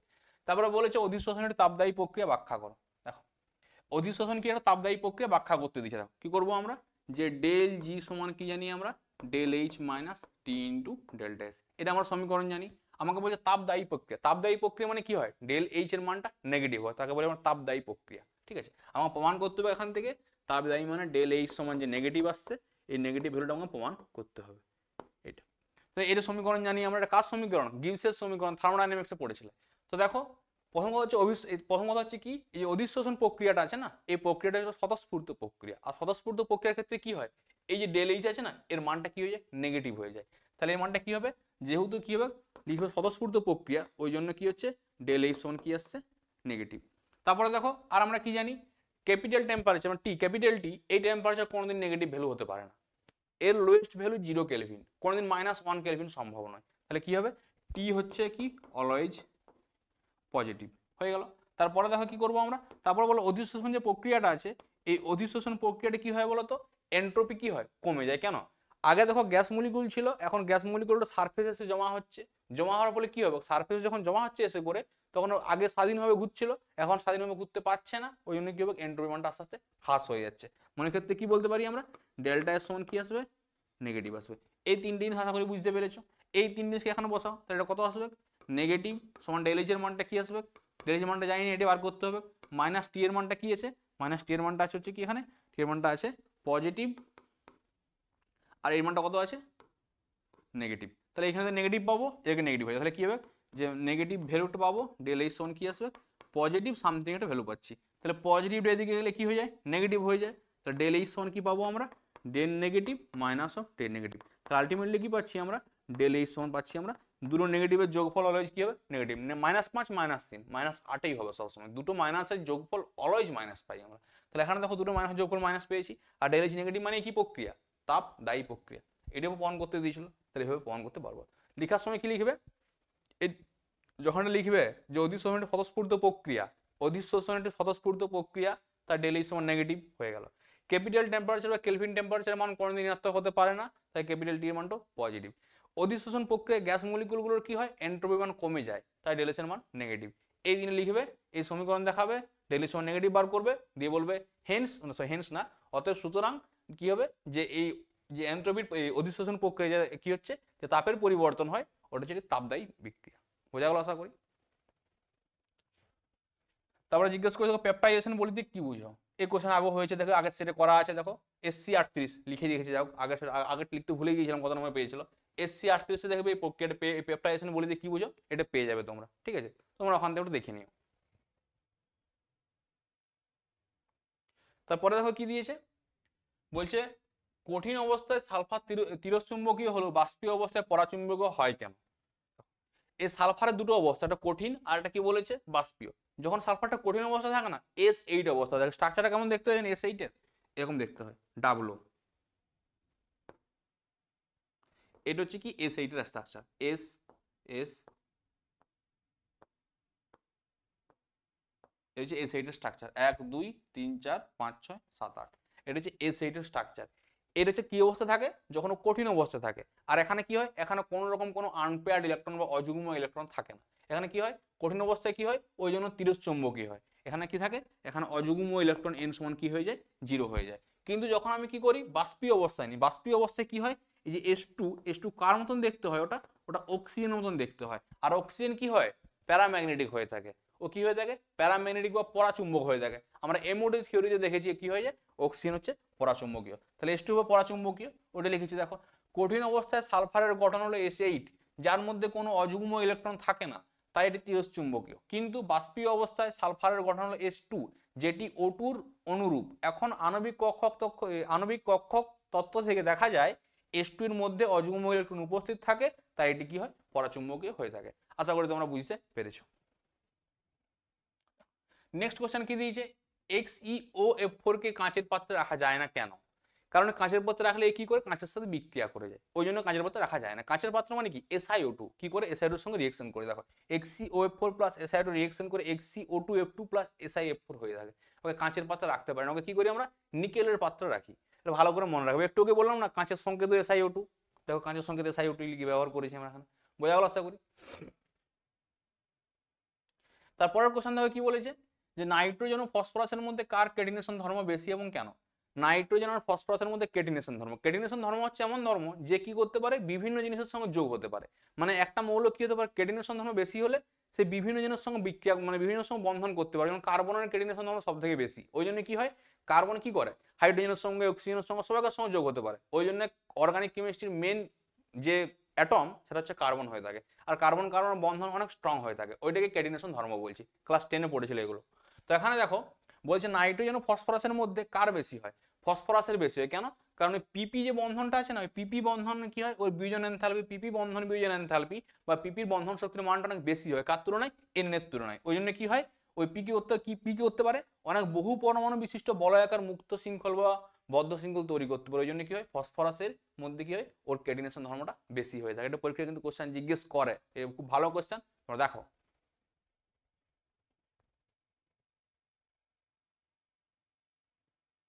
তারপরের কোশ্চেন দেখো কি বলেছে, NiH2O হোল 6 এর দ্রবণের বর্ণ সবুজ কিন্তু NiCN এর হোল 4 -2 এর দ্রবণের বর্ণহীন কেন? এই যে NiH2O হোল 6 আছে না, কি আছে, NiH2O হোল 6 বাইরে আছে +2। এখানে কি হয়, অযুগ্ম ইলেকট্রনের সংখ্যা কটা থাকে, দুটো থাকে। আর এর সংকরায়ন কি হয়ে থাকে, এর সংকরায়ন হয়ে থাকে sp3d2। এখানে সংকরায়ন করে দেখলে বোঝা যায় অযুগ্ম ইলেকট্রনের সংখ্যা দুটো থাকে। যেহেতু অযুগ্ম ইলেকট্রনের সংখ্যা দুটো থাকে, তাই এখানে ডিডি স্থানান্তরণ সম্ভব হয়। তাহলে এখানে কি হয়ে থাকে, ডিডি ট্রানজিশন, ডিডি ট্রানজিশন বা ডিডি স্থানান্তরণ কি হয়, সম্ভব হয়, সম্ভব হয়। ওই জন্য কি হয়, এই কালার দেখায়। কিন্তু NiCN হোল 4 মাইনাস, দেখো কি বলছি আমি, NiCN এর হোল 4 -2, এই যে যৌগটা আছে, এই যৌগের মধ্যে আনপেয়ার ইলেকট্রনের সংখ্যা 0 হয়ে থাকে। এর সংকরণ হয়ে থাকে DsP2 সমতুল্য বর্গাকার। তাহলে এখানে কোনো রকম কোনো ডিডি ট্রানজিশন বা ডিডি স্থানান্তরণ কি হয়, ডিডি স্থানান্তরণ পসিবল নয়। ওই জন্য কি হয়, এ বর্ণহীন হয়। আশা করি বোঝা গেল। দেখো, যে কোনো কালারের কোশ্চেন ম্যাক্সিমাম অ্যান্সার হয় ডিডি স্থানান্তরণ থেকে। এখানে ডিডি স্থানান্তরণ সম্ভব হচ্ছে, অযুগ্ম ইলেকট্রন আছে তাই। এখানে ডিডি স্থানান্তরণ সম্ভব নয়, অযুগ্ম ইলেকট্রন নেই। এর সংকরণ DsP2 হয়ে থাকে, তাই জন্য এখানে ডিডি স্থানান্তরণ সম্ভব নয়, তাই এই কালার দেখায় না, এই কালার দেখায়। আশা করি বুঝতে পেরেছো।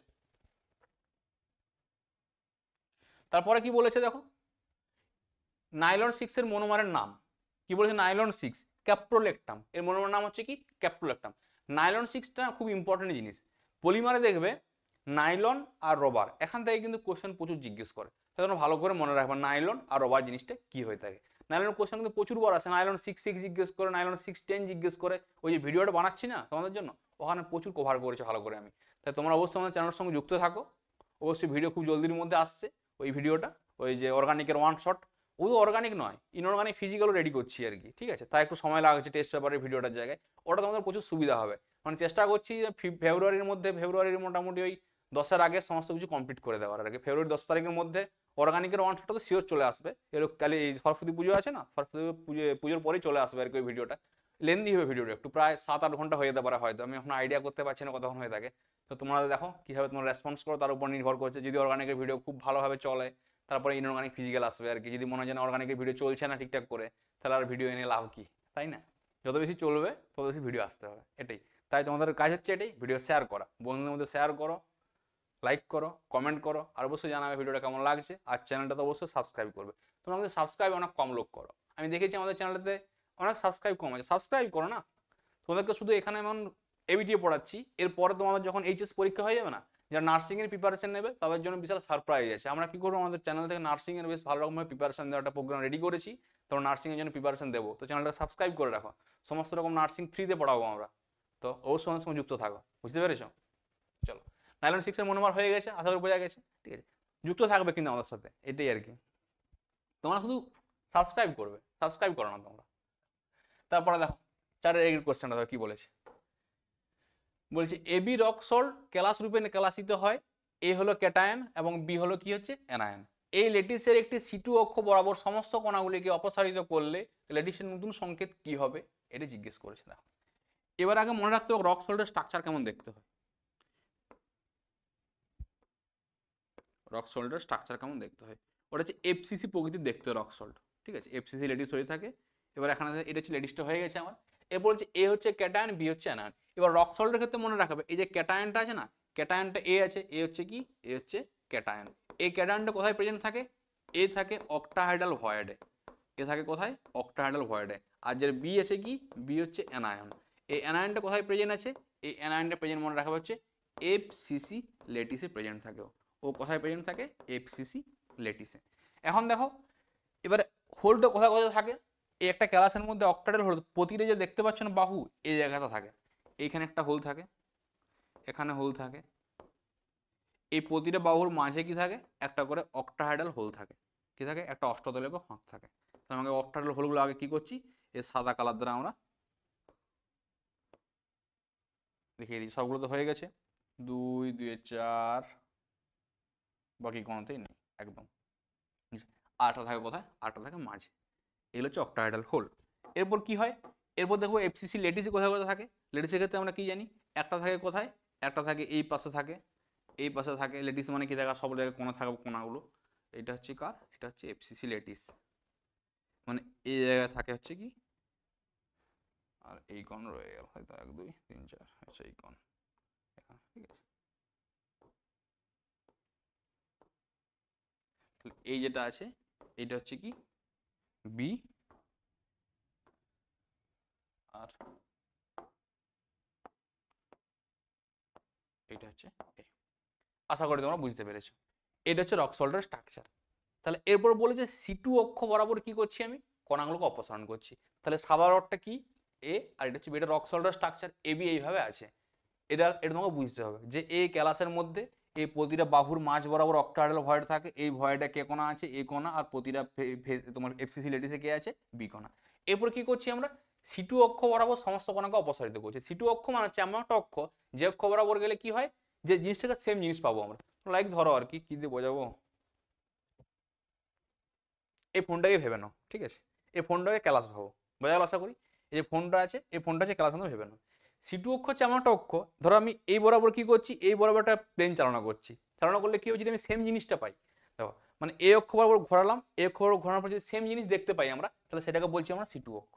মানে সেম জিনিস পাই আমরা। তাহলে তুমি একটা জিনিস ভাবো, এখানে এই যে ক্লাসটা আছে, এই ক্লাসের মধ্যে কি করি আমরা? যদি এই বরাবর বা তুমি যে কোনো বরাবর আমরা কাজ করছি, একটা লাইন টেনে নিচ্ছি, লাইনটি কি বরাবর টানবো? এই বরাবর টানছি। ভাবো, লাল কালিতে লিখবো না, এই বরাবর তুমি ভাবো। আমি কি করছি? এই যে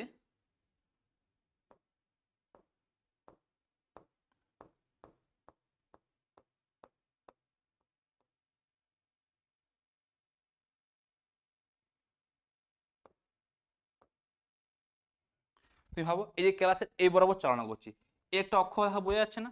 এই যে এই পয়েন্টে এসছে, এই জায়গাতে এসছে, এখানে এসছে, এখানে বেরিয়ে গেছে। এই যে গোটা অক্ষটা বলি, এটাকে বলছি আমরা সিটু অক্ষ। এই অক্ষটা এমন একটা অক্ষ, তুমি ভাবো এই বরাবর যদি কি করি আমরা, এই যে অক্ষটা আছে এটাকে উল্টে দিই আমি এমনি করে, তাহলে কি পাবো? আমরা সেম ক্লাস দেখতে পাবো না? যদি কি হয়, এটাকে যদি উল্টে দিই আমরা কি ক্লাস? সেম সেম ক্লাস দেখতে পাবো। যখন সেম ক্লাস দেখতে পাবো, এটাকে বলছি আমরা কি হচ্ছে? সিটু অক্ষ। বোঝা গেল? তাহলে এই অক্ষ বরাবর কি করেছে? কণাগুলোকে বার করে দিয়েছি। তাহলে কটা কণা বেরিয়েছে আমাকে দেখতে হবে। তাহলে এই ফেসের কোণাটা বেরিয়ে যাচ্ছে, এই কোণাটা বেরিয়ে যাচ্ছে, এই কোণাটা বেরিয়ে যাচ্ছে। তাহলে এই গোলটা বেরোচ্ছে, মানে কে বেরোচ্ছে? এই যে গোলটা আছে, এই কটা, আচ্ছা এখানে কালি চেঞ্জ করে লিখতে হবে। তাহলে এই যে সাদা কোণা আছে, এই যে এ সাদা পয়েন্টটা, এই কটা বেরোচ্ছে, এ বেরোচ্ছে একটি। আর যে এই কালারটা আছে, এই কালারটা কটা বেরোচ্ছে? এর হচ্ছে বি, এ বেরোচ্ছে দুটো। বোঝা গেল? এ বরাবর অপসারণ করলে দুটো কোণাই বেরোবে তোমার। এরপর দেখো, এই মাঝ বরাবর যে কোণাটা আছে, এর কন্ট্রিবিউশন কত হয়ে থাকে? 1। আর ফেসে থাকলে কন্ট্রিবিউশন কত হয়ে থাকে? 1 আর 2। তাহলে অ্যাকচুয়ালি কটা কোণা বেরিয়েছে? তাহলে এ অপসারণ হয়েছে একটি, আর বি অপসারণ হয়েছে কটা? দুটি। তাহলে এবার বি এর কন্ট্রিবিউশন কত? 2 × 1 এর 2 মানে হচ্ছে একটি। তাহলে অ্যাকচুয়ালি আলটিমেটলি কটা কোণা বার করেছি আমি? এ একটা বার করে দিয়েছি, বি একটা বার করে দিয়েছি। এইটাতে বোঝাতে, আমি বোঝাতে এটাই চাইছিলাম যে এইটা হচ্ছে rock salt, A B callous, এ এখানে থাকে, বি এখানে থাকে, এ থাকে অক্টাহেড্রাল ভয়েডে, আর বি থাকে ল্যাটিসের মধ্যে। সিটু অক্ষ মানে আমার এমন একটা অক্ষ যে অক্ষ বরাবর গেলে কি হবে? জিনিসটাকে সেম পাবো আমরা, ওটাকে বলছি সিটু অক্ষ। এই অক্ষ বরাবর যখন ঘোরাচ্ছি আমি, কি হচ্ছে? এই দেখো, এই সাইড এবং এই সাইড, এই দুটো সাইডের কোণা কি হচ্ছে? এই দুটো সাইডের কোণা বেরিয়ে যাচ্ছে, আর মাঝের সাদাটা বেরিয়ে যাচ্ছে। এর মাঝের কন্ট্রিবিউশন 1 হয়ে থাকে, এর কন্ট্রিবিউশন হাফ করে হয়ে থাকে। দুটো বেরোচ্ছে মানে 2 × 1 এর 2 মানে একটি কোণা বেরোচ্ছে, আর এ একটি বেরোচ্ছে। তার আমার সংকেত কেউ জিজ্ঞেস করেছে এই ল্যাটিসের মধ্যে এ কোণা কটা ছিল আগে? এ কোণা হচ্ছে দেখো, এ অক্টাহেড্রাল ভয়েডে আছে, কটা আছে? এ দেখবে আছে তোমার 12টা আছে, আর কন্ট্রিবিউশন হয়ে থাকে 1 এর 4 করে হয়ে থাকে। মানে কটা ছিল এখানে? 4 3 12। 12টা কোথায়? এখন হিসাব করতে দাও। 12টা অক্ষে 12টা ছিল, আর 1 এর 4 প্লাস মাঝে একটা ছিল। তাহলে মোট কোণা ছিল আগে 4টা।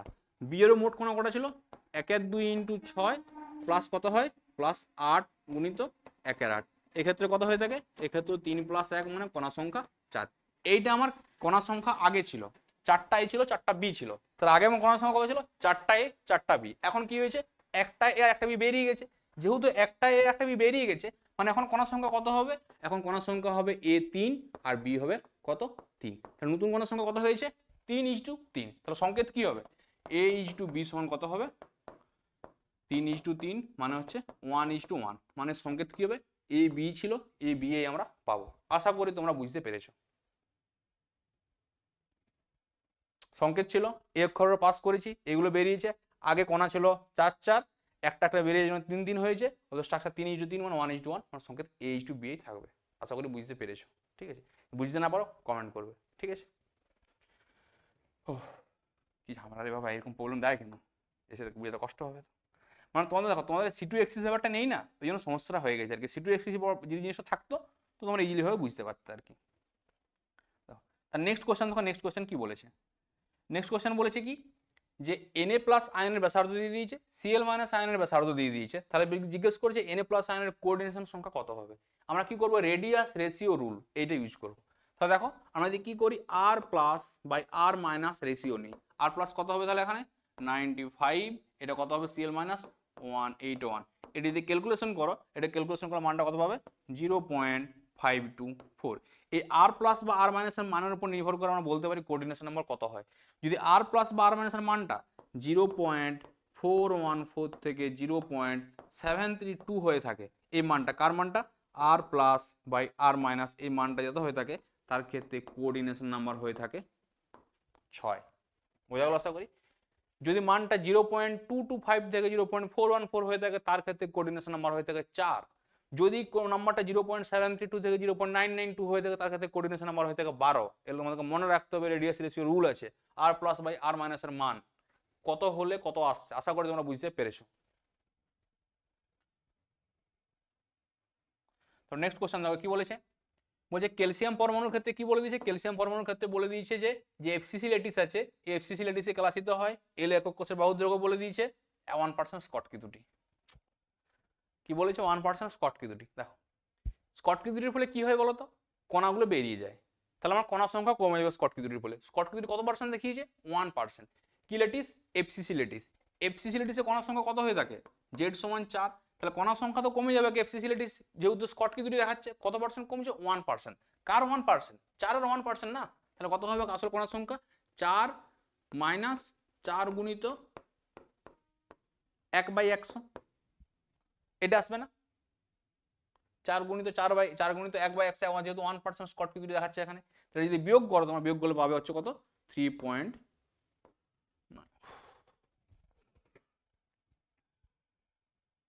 এই ভ্যালুগুলো আমার মনে নেই, সব ভুলে গেছি, বিয়োগ করে দেখতে হবে আমাকে।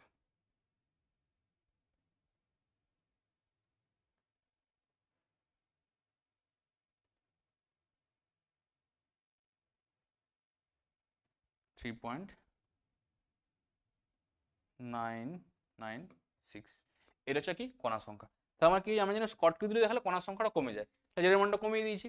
এরপর সিম্পলি রো সমান জেড এম বাই এন কে অ্যাপ্লাই করো, তাহলে কি হবে আমরা অ্যাপ্লাই করবো এখন হচ্ছে রো সমান জেডের মানটা কত হবে 3.996 রো জেড এম মানে কত ক্যালসিয়াম, ক্যালসিয়াম মানে 40 হবে, M by N A Q মানে 6.023 ইন্টু 10⁻23।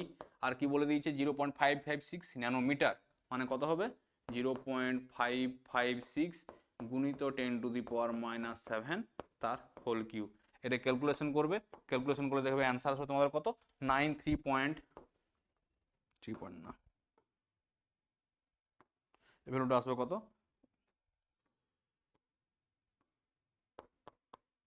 1.54 গ্রাম পর সিসি। দেখো আমি কি করি বলতো, একবার খাতাতে ক্যালকুলেশনগুলো করি তারপরে হাফ ভুলে যাই, মনে রাখা সম্ভব না। ঠিক আছে, আর এখানে ক্যালকুলেটর টিপতে বিরক্ত লাগে আমার আর কি, তাই ভ্যালুগুলো মনে রাখি, মাঝে মাঝে ভুলে যাই, ওই জন্য ফোন নিয়ে করে ক্যালকুলেশন করতে থাকি আর কি। ঠিক আছে, তো কত রোজ হচ্ছে 1.54 গ্রাম পার সিসি হয়ে থাকে ঘনত্ব। কি করলাম দেখো 1% স্কটকি দুটি দেখাচ্ছে, স্কটকি দুটি দেখালে কি হবে ওর কণার সংখ্যার পরিমাণ কমে যাবে, কমে আগে 4টা ছিল এখন 3.996। এইটি জাস্ট একটু ট্রিক্স করে দিয়েছে, অঙ্কটা কিন্তু ভালো অঙ্ক, এই অঙ্কটা মোটেই জটিল নয়, এই অঙ্কটা মোটেই জটিল নয়, আগেরটার মতন কিন্তু মোটেই জটিল নয় অঙ্কটা। তো দেখো জেডের মানটা 1% স্কটকি দুটি দেখাচ্ছে। আচ্ছা এখানে যদি কোশ্চেন এরকম ভাবে দিত যে 1% ফ্র্যাঙ্কেল দুটি দেখাচ্ছে, তখন কি করতে, তখন কিন্তু জেডের মানটা 4এই বসাতে। কেন বলতো, কারণ ফ্র্যাঙ্কেল দুটির ফলে কি হয়, ফ্র্যাঙ্কেল দুটির ফলে কণার সংখ্যার কোনো পরিবর্তন হয়, ওর ঘনত্বের পরিবর্তন হয় না, কণার সংখ্যারও পরিবর্তন হয় না, ওই জন্য ফ্র্যাঙ্কেল দুটির ক্ষেত্রে কিন্তু এই জেডের মানটা 4এই বসতো। স্কটকি দুটি বলে দিলেই কি হবে, এই কণার সংখ্যা থেকে আমাকে বিয়োগ করতে হবে। আশা করি প্রবলেমটা তোমরা বুঝতে পেরেছো। তারপরে দেখো কি বলেছে, বলছে একটি ধাতব অক্সাইডের উদাহরণ দাও যা ফেরোম্যাগনেটিজম দেখায়। এই উত্তপ্ত করলে কি হবে? Fe3O4 কি বলছি আমরা? Fe3O4 এ কি করে? ফেরোম্যাগনেটিজম দেখায়। আর একে যদি আমরা হিট দিই ও প্যারাম্যাগনেটিকে কনভার্ট হয়ে যায়। কি হয়? যে প্যারাম্যাগনেটিক সাবস্টেন্সে কি হয়? কনভার্ট হয়ে যাবে। কি হবে? প্যারাম্যাগনেটিক সাবস্টেন্সেও কিন্তু কনভার্ট হয়ে যাবে। তারপরের কোশ্চেন দেখো কি বলেছে? 25 ডিগ্রি উষ্ণতায় এ ও বি দুটি তরলের যে কোনো অনুপাতে মিশিয়ে গিয়ে আদর্শ দ্রবণ প্রস্তুত করে। তাহলে কি করেছে? এ আর বি আদর্শ দ্রবণ প্রস্তুত করছে, মানে কার সূত্র অ্যাপ্লাই করবো? রাউল্টের সূত্র। তারপরে বলেছে কি এ 0.25 এবং 0.5 এ মূল ভগ্নাংশ বিশিষ্ট যদি নিয়ে আমরা, তার বাষ্পচাপ দ্রবণের বাষ্পচাপ কত বলে দিয়েছে? 0.3 এবং 0.5 বার। তাহলে বলেছে এর বিশুদ্ধ আর বি এর বিশুদ্ধ বাষ্পচাপ কত হয়? আমরা ফর্মুলা যখন সলিউশন তৈরি হয় ফর্মুলা এরকম ছিল না যে পি টোটাল সমান কি করতাম আমরা? P0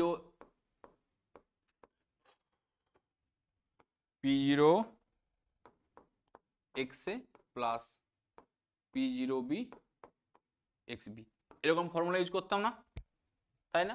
এবার আমাকে বলো দুই জনকার মূল সংখ্যার যোগফল অলওয়েজ 1 হয়। XA প্লাস XB সমান কত হবে? 1 হবে। তাহলে একজনকার ক্ষেত্রে 0.25 হলে প্রথম সলিউশনের ক্ষেত্রে 0.25, তাহলে বি এর মানটা কত হবে? 0.75। এখানে 0.5, মেয়ের মানটা হবে কত? 0.5। একটা মূল সংখ্যা একটা মূল ভগ্নাংশ বলে দিলে অপরের মূল ভগ্নাংশ বার করতে পারবে। কেন? কারণ দুটোর মূল ভগ্নাংশের যোগফল হয় 1। তাহলে কি হবে এখানে? XA প্লাস XB সমান কত হয়? 1। তাহলে আমি এটি ইউজ করছি বারবার ধরে। তাহলে প্রথম কন্ডিশনে কি ছিল? যে 0.3 সমান কত হবে? তাহলে পি টোটাল 0.3 পেয়েছি আমরা। তাহলে প্রথমে হচ্ছে P0, এই P0 বার করতে দিয়ে P0 x এর মানটা কত? 0.25 মানে হচ্ছে কত? 1/4 প্লাস P0B 1/4 গুলো কত থাকে? 3/4। সিমিলারলি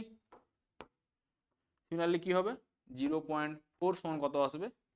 P0A গুণিত 1/2 প্লাস P0B গুণিত 1/2। মানে এই কনসেপ্টটা কাজে লাগাচ্ছি, XA প্লাস XB সমান 1। তাহলে ফার্স্ট কন্ডিশন না বুঝতে পারছো, দেখো ফার্স্ট কন্ডিশনে কি আছে?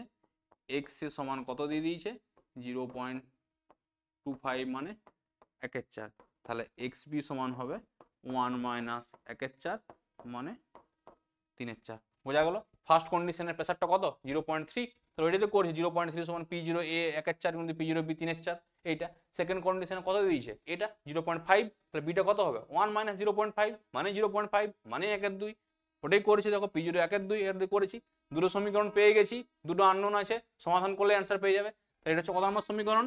এটা 1 নম্বর সমীকরণ, এটা হচ্ছে আমাদের 2 নম্বর সমীকরণ। তাহলে কি করবো এখানে? আমরা জাস্ট গুণ করে দাও।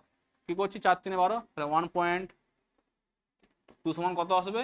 P0A plus 3 P0B। আর এটা কত আসবে? 2 দ্বারা গুণ করে দিচ্ছি। 0.8 সমান কত আসবে?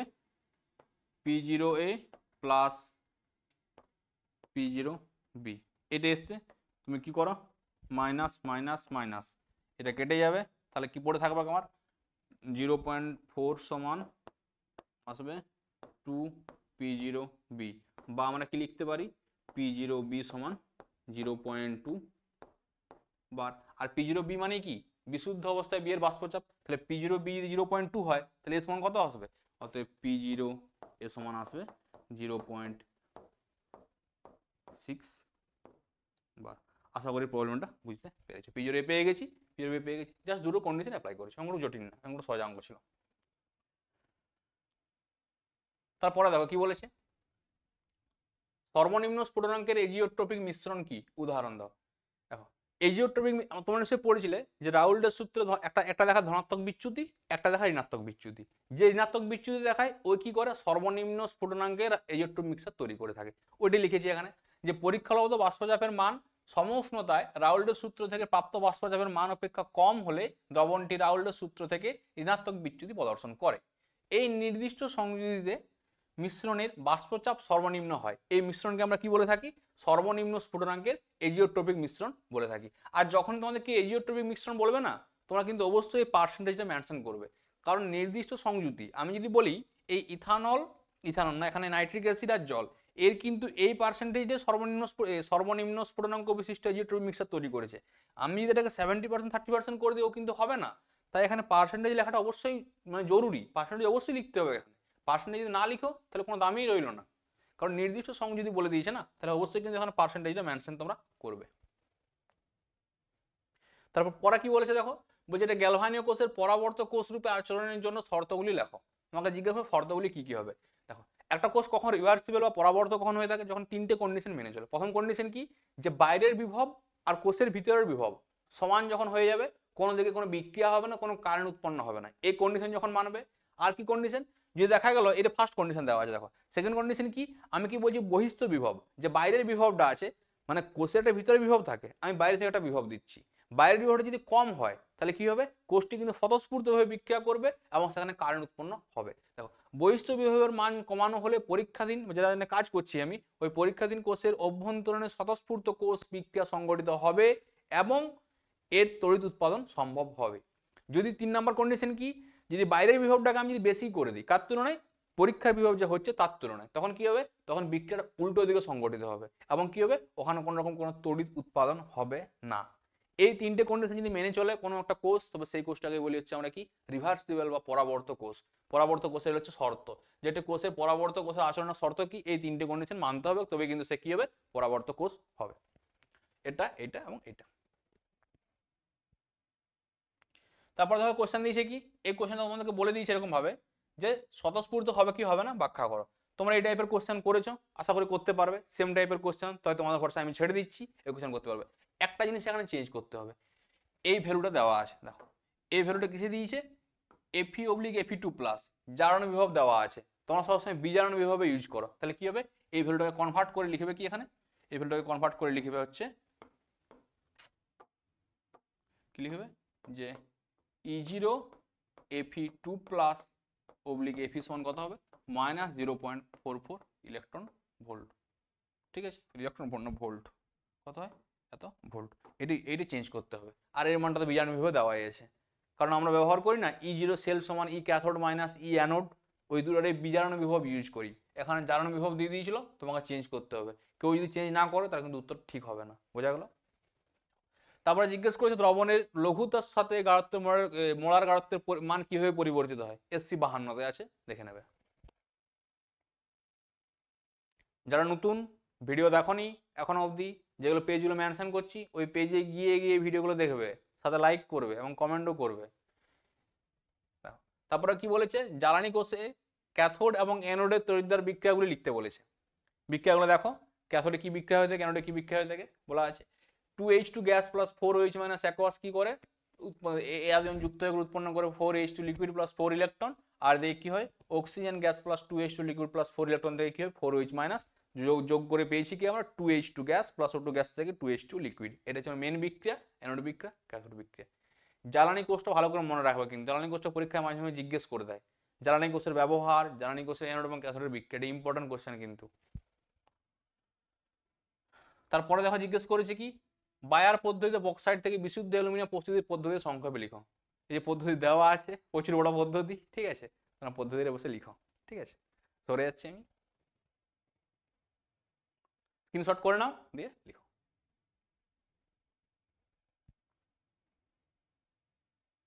তারপরে কোশ্চেন দেখো, বলছে জোন রিফাইনিং পদ্ধতির মূল নীতি কি, এটা দেখো ওই টাইপের কোশ্চেন কি হয়, ওই যে অশুদ্ধিগুলি কি করে কঠিন ধাতুর সাথে কি হয়, কঠিন ধাতু অপেক্ষা গলিত ধাতুতে কি হয়, অধিক দাব্য হয়ে থাকে, এবং অধিক দাব্য হওয়ার জন্য কি হয়, কঠিন ও গলিত ধাতুতে অশুদ্ধি রূপের দাব্যতা পার্থক্যকে কাজে লাগায় এবং ধাতুকে পরিশোধন করা হয়। এটা হচ্ছে জোন বা রিফাইনিং পদ্ধতির মেন মানে মূল নীতি আর কি। তো এটা তোমরা দেখবে, তোমাদের এটা মোটামুটি তোমরা দেখতে পেয়ে যাবে আর কি, তোমাদের বই বেশ সুন্দর করে এটা দেওয়া আছে। তারপরে জিজ্ঞেস করেছে দেখো কি, আবার তামার আকরিককে পুড়িয়ে তামা নিষ্কাশন করা হয়, উক্তিটি ব্যাখ্যা করো। দেখো সুন্দর ব্যাখ্যা দেওয়া আছে, ঠিক আছে। মানে তামাকে দেখো, তামার জন্য শতবিজারণ পদ্ধতি অ্যাপ্লাই করা হয় না, ওই শতবিজারণ পদ্ধতি সেখানে ব্যাখ্যা করা আছে, ঠিক আছে। তো তোমরা আশা করি বুঝতে পেরেছো, পড়ে নিতে পারবে, ঠিক আছে। পড়ে দিচ্ছি দেখো, কপারের সহজলভ্য সালফাইড আকরিকটি কপার পাইরিডিস থেকে সহজে নিষ্কাশন করা যায়, এবং নিষ্কাশন করার জন্য এটা করা হয়ে থাকে, বেসিমার কনভার্টার করা হয়ে থাকে, রিয়েকশন দেওয়া আছে, লিখে নিতে পারবে। তারপরের কোশ্চেন দেখো কি বলেছে, K2 PTCl6 এর অস্তিত্ব আছে কিন্তু K2NiCl6 এর অস্তিত্ব নেই কেন, এই কোশ্চেনও কিন্তু অবশ্যই হয়ে গেছে আগে, দেখবে প্রিভিয়াস সেটের কোশ্চেন আছে, সেট নাম্বারটা মেনশন করিনি আমি এখানে, কেন করিনি জানি না, কিন্তু এই কোশ্চেনটা আছে। মানে PT4+ জারণ অবস্থার স্থায়ী হয়, কিন্তু Na4+ স্থায়ী হয় না, ওই জন্য NaCl6 এর অস্তিত্ব নেই, ওর স্থায়ী ওর কি আছে, অস্তিত্ব আছে। এর অ্যান্সারটা এটা হবে আর কি, যে Na4+ মানে Na থেকে 4টা ইলেকট্রন বার করা যায় না, ওই জন্য এর হচ্ছে অস্থায়ী প্রকৃতির হয়, কিন্তু এখানে কি হয়, স্থায়ী প্রকৃতির হয়। আর আচ্ছা, পোলিং কি, এই কোশ্চেন তোমরা পেয়েছো আগে, দেখে নেবে তোমাদের মানে আগে করেছি সেটা, পোলিং কি এটাও পেয়ে যাবে। চলো নেক্সট কোশ্চেন কি বলেছে, নেক্সট কোশ্চেন ভালো করে দেখো। বলছে একটি প্রাইমারি হ্যালাইড C4H9Br এর সাথে KH বিক্রিয়া করে একটা বি উৎপন্ন করছে, তারপর বি এর সঙ্গে HBr এর বিক্রিয়া হচ্ছে সি যৌগ উৎপন্ন করছে, তারপরে এ যেটা আবার কি, যেটা এর সাথে আইসোমার, তারপরে এর সাথে সোডিয়াম ধাতুর বিক্রিয়া হবে, বিক্রিয়া করে একটা যৌগ উৎপন্ন করবে ডি, সেই ডি এর সংকেত হবে C8H18 দিয়ে, যেটা আবার কি বলেছে, যেটা এন বিউটাইল ব্রোমাইডের সাথে বিক্রিয়া করলে উৎপন্ন হয় না। তাহলে আমাকে আগে স্ট্রাকচারটা বানাতে হবে, দেখো কি বলেছে, C4H9Br, তাহলে কে আছে C4H9Br, এটা হচ্ছে কে এ, এর সাথে কার বিক্রিয়া করছি আমি, KOH, পাচ্ছি কি আমি বি, বলতে চাইছি কি বি এর সাথে যদি HBr এর বিক্রিয়া করে, এখানে পাচ্ছি কি HBr এর বিক্রিয়া করলে পাচ্ছি আমি সি। এই এ আর সি কি হচ্ছে, পরস্পরের আইসোমার। আইসোমার মানে কি জানি আমরা বলতো, যে ওদের ক্ষেত্রে মলিকুলার ফর্মুলাটা সেম হবে, দেখতে আলাদা হবে, ওটাকে আইসোমার বলছি। তারপরে কি বলেছে, এ আইসোমার যখন এ সোডিয়াম ধাতুর সঙ্গে বিক্রিয়া করে, তারপরে একে আরো কার সঙ্গে বিক্রিয়া করাবো, সোডিয়াম ধাতু, মানে হচ্ছে কি রিয়াকশন, উর্জ বিক্রিয়া বা ভার্জ বিক্রিয়া, ধাতুর সঙ্গে রিয়াকশন করলে কি হয়, একটা যৌগ উৎপন্ন হয় কি ডি, এই ডি এর সংকেত কি বলে দিয়েছে, C8H18 উৎপন্ন হয়, যেটা আবার কি বলেছে N butyl bromide, N butyl bromide মানে স্ট্রাকচার কি হবে, CH3 CH2 CH2 CH2Br, এটা হচ্ছে এন বিউটাইল ব্রোমাইড, এর সঙ্গে সোডিয়ামের যে বিক্রিয়া হয়, এর সঙ্গে সোডিয়ামের বিক্রিয়া উৎপন্ন করে কি CH3 CH2 হোল 6 CH3, এটা হচ্ছে উর্জ রিয়াকশন, এটা হয়। বলছি এই দুজন কি হবে, আলাদা প্রকৃতির হবে, এটা কোশ্চেন। ফরম্যাটটা বুঝতে পেরেছো না, ভালো করে দেখো, একটু যৌগ এ কেউচের বিক্রিয়া করে বি দিচ্ছে, এই এর সঙ্গে বিক্রিয়া করে সি দিচ্ছে, সি আর এ পরস্পরের কি হচ্ছে, আইসোমার। এখানে এর সঙ্গে রিয়াকশন করলে একটা যৌগ পাচ্ছি, উর্জ রিয়াকশন করলে এই যৌগটা পাচ্ছি, এই যৌগটা কি এর সাথে আলাদা, মানে বেসিক্যালি এটা কি বলতে চাইছে, এন অক্টেন নয়, ঠিক আছে, এই এই হিন্টস থেকে বোঝা যাচ্ছে যে এটা এন অক্টেন হবে না। তো দেখো কোশ্চেন কি করছি, এটা ছিল স্ট্রাকচার, আশা করি তোমরা গোটা স্ট্রাকচারটা বুঝতে পেরেছো।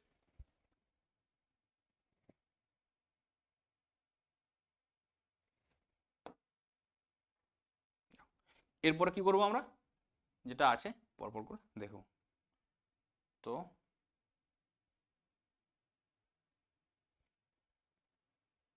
কি করে বার করছি, প্রথমে কি আছে, যৌগটা কিভাবে লিখি আমরা, CH3 CH CH3 CH2Br, দেখো আমরা এ কিভাবে লিখতে পারি, এটা হচ্ছে এ, এর সাথে কার বিক্রিয়া করাচ্ছি, KOH, এখানে KOHটা জলীয় KOH না, অ্যালকোহলীয় KOH ব্যবহার করতে হবে, কারণ জলীয় KOH ব্যবহার করলে প্রতিস্থাপন হয়ে যায়, অ্যালকোহলীয় KOH ব্যবহার করলে তোমার কি অপনয়নের বিক্রিয়া হয়, তাহলে কি উৎপন্ন হবে, উৎপন্ন হবে CH3 single bond C double bond কি হবে CH2 সিঙ্গেল বন্ড CH3, এটা হচ্ছে কি অ্যালকোহলীয় KOH ব্যবহার করলে এটা তৈরি হয়। এরপরে কি করেছি, HBr ব্যবহার করেছি, এখানে যদি আমরা কি করি, HBr ব্যবহার করি, এটা হচ্ছে কে, এটা হচ্ছে A ছিল, এটা হচ্ছে আমার তাহলে বি, HBr ব্যবহার করলে কি হয়, মার্কোনিক অফ এডিশন, মার্কোনিক অফ এডিশন কি বলে, যেখানে হাইড্রোজেন সংখ্যা বেশি সেখানে পজিটিভ পার্ট, যেখানে হাইড্রোজেন সংখ্যা কম সেখানে নেগেটিভ পার্ট, এখানে হাইড্রোজেন সংখ্যা কম, তাহলে এখানে যোগ হবে কি পজিটিভ পার্ট, মানে হচ্ছে কে সরি এখানে নেগেটিভ পার্ট, এখানে যোগ হবে Br, এখানে যোগ হবে হাইড্রোজেন, তো কি উৎপন্ন হবে দেখো, CH3 সিঙ্গেল বন্ড C, এখানে হয়ে যাবে কি Br, এখানে হবে CH3 আর এখানে হবে CH3। এবার দেখো এটা উৎপন্ন হয়েছে কি সি, বলছে সি আর এ পরস্পরের আইসোমার ছিল, দেখো আইসোমারটা কি মিলন, আইসোমার মানে কি মলিকুলার ফর্মুলা সেম হবে, স্ট্রাকচার আলাদা হবে, দেখো 4টা কার্বন 9টা হাইড্রোজেন একটা ব্রোমিন, দেখো 4টা কার্বন 9টা হাইড্রোজেন একটা ব্রোমিন, 3 3 6 2 8 1 9 1 2 3 4 আর ব্রোমিন 3 3 6 3 9 4টা কার্বন একটা ব্রোমিন, মলিকুলার ফর্মুলা সেম, মানে কি পরস্পরের আইসোমার, এখন কিন্তু ঠিক আছে। তারপরে কি বলেছে, এর সঙ্গে সোডিয়ামের বিক্রিয়া কি হয়, উৎপন্ন করা হচ্ছে একটা যৌগ উর্জ রিয়েকশন, উর্জ রিয়েকশনে কি হয় RX রিয়েকশন করে আর উৎপন্ন করে, মানে দুটো আর পরস্পরের সঙ্গে যোগ হয়ে যাবে আর এক্স গুলো বেরিয়ে যাবে, এক্স বেরিয়ে যায়, আবার কি হবে এক্স বেরিয়ে যাবে, তাহলে এখানে যদি কি করি আমরা সোডিয়াম ধাতু ব্যবহার করি, তাহলে কি হবে উৎপন্ন হবে কি CH3C CH3 CH3 C, এইদিকে হবে CH3, এখানে হবে CH3, এখানে হবে CH3, এটাকে বলছি আমরা ডি। দেখো এর সাথে একটু আগে এন অক্টেন যেটা পেয়েছিলাম ওটা তো নয়, এ কি হচ্ছে না, তাহলে এটা হচ্ছে এ বি সি ডি। আশা করি বুঝতে পেরেছো। তারপরের কোশ্চেন দেখো আর এস করতে দিয়েছে, জলদি জলদি করবো আমরা আর এস ইটি আর দেওয়া আছে এখানে কে বিআর। যার ভর বেশি এটা হবে 1, ইটি হবে 2, এ হবে 3, এ হবে 4। কত নম্বর গ্রুপটা ব্যাকে আছে, 2 নাম্বার ব্যাকে আছে। তাহলে 2 ব্যাক 1 3 4, 1 3 4 কিভাবে ঘুরছে, এটা ঘুরছে হচ্ছে ক্লকওয়াইজ, মানে 2 ব্যাক পজিটিভ। আমার রুলটা কি ছিল, ইভেন ব্যাক পজিটিভ হলে আর হয়, তাহলে কনফিগারেশন কি হবে আর। ইভেন ব্যাক পজিটিভ 1 2 3 4, দেখে নি 1 2 3 4 ঠিক আছে, 2 ব্যাকে আছে 1 3 4 ক্লকওয়াইজ ঘুরছে মানে পজিটিভ মানে আর। আশা করি বুঝতে পেরেছো এটা। 1 2 3 4 করবে, যে গ্রুপটা পিছনে আছে সেই রুলটা শিখিয়েছিলাম, যারা ভিডিও দেখোনি আগের ভিডিও দেখবে। রুলটা কি ছিল, ইভেন ব্যাক পজিটিভ হলে আর হয়, একবার চেঞ্জ হলে 8 টেস্ট হবে, দুবার চেঞ্জ হলে 8টা আরই থাকবে। দুইটা ইভেন সংখ্যা ব্যাকে আছে আর রোটেশনটা পজিটিভ হচ্ছে না, যে গ্রুপটা ব্যাকে চলে যাবে তাকে ব্যাকে রেখে দেবে, বাদ বাকিটাকে তুমি ঘোরাবে। তাহলে পরের প্রবলেম দেখো কি বলেছে, বলতে চাইছে কি একটি পদার্থ যৌগ তার আণবিক ভর 168, তার আণবিক ভর কত আছে 168 আছে। তাহলে কি হয়েছে, ওই যৌগের অ্যাসিডাইলেশন করেছে, অ্যাসিডাইলেশন করার ফলে কি হয়েছে আণবিক ভরটা কত হয়ে গেছে 294। যৌগটা কি ছিল, পলিহাইড্রিক অ্যালকোহল ছিল, পলিহাইড্রিক জৈব অ্যালকোহল ছিল, ওই অ্যালকোহলের অ্যাসিডাইলেশন করেছে। অ্যাসিডাইলেশন করলে কি হয় বলতো, মূলত এই যে OH গ্রুপটা থাকে না, OH গ্রুপটা ও সিও CH3 গ্রুপে কনভার্ট হয়ে যায়। অ্যাসিডাইলেশন করা মানে হচ্ছে এই কাজটা।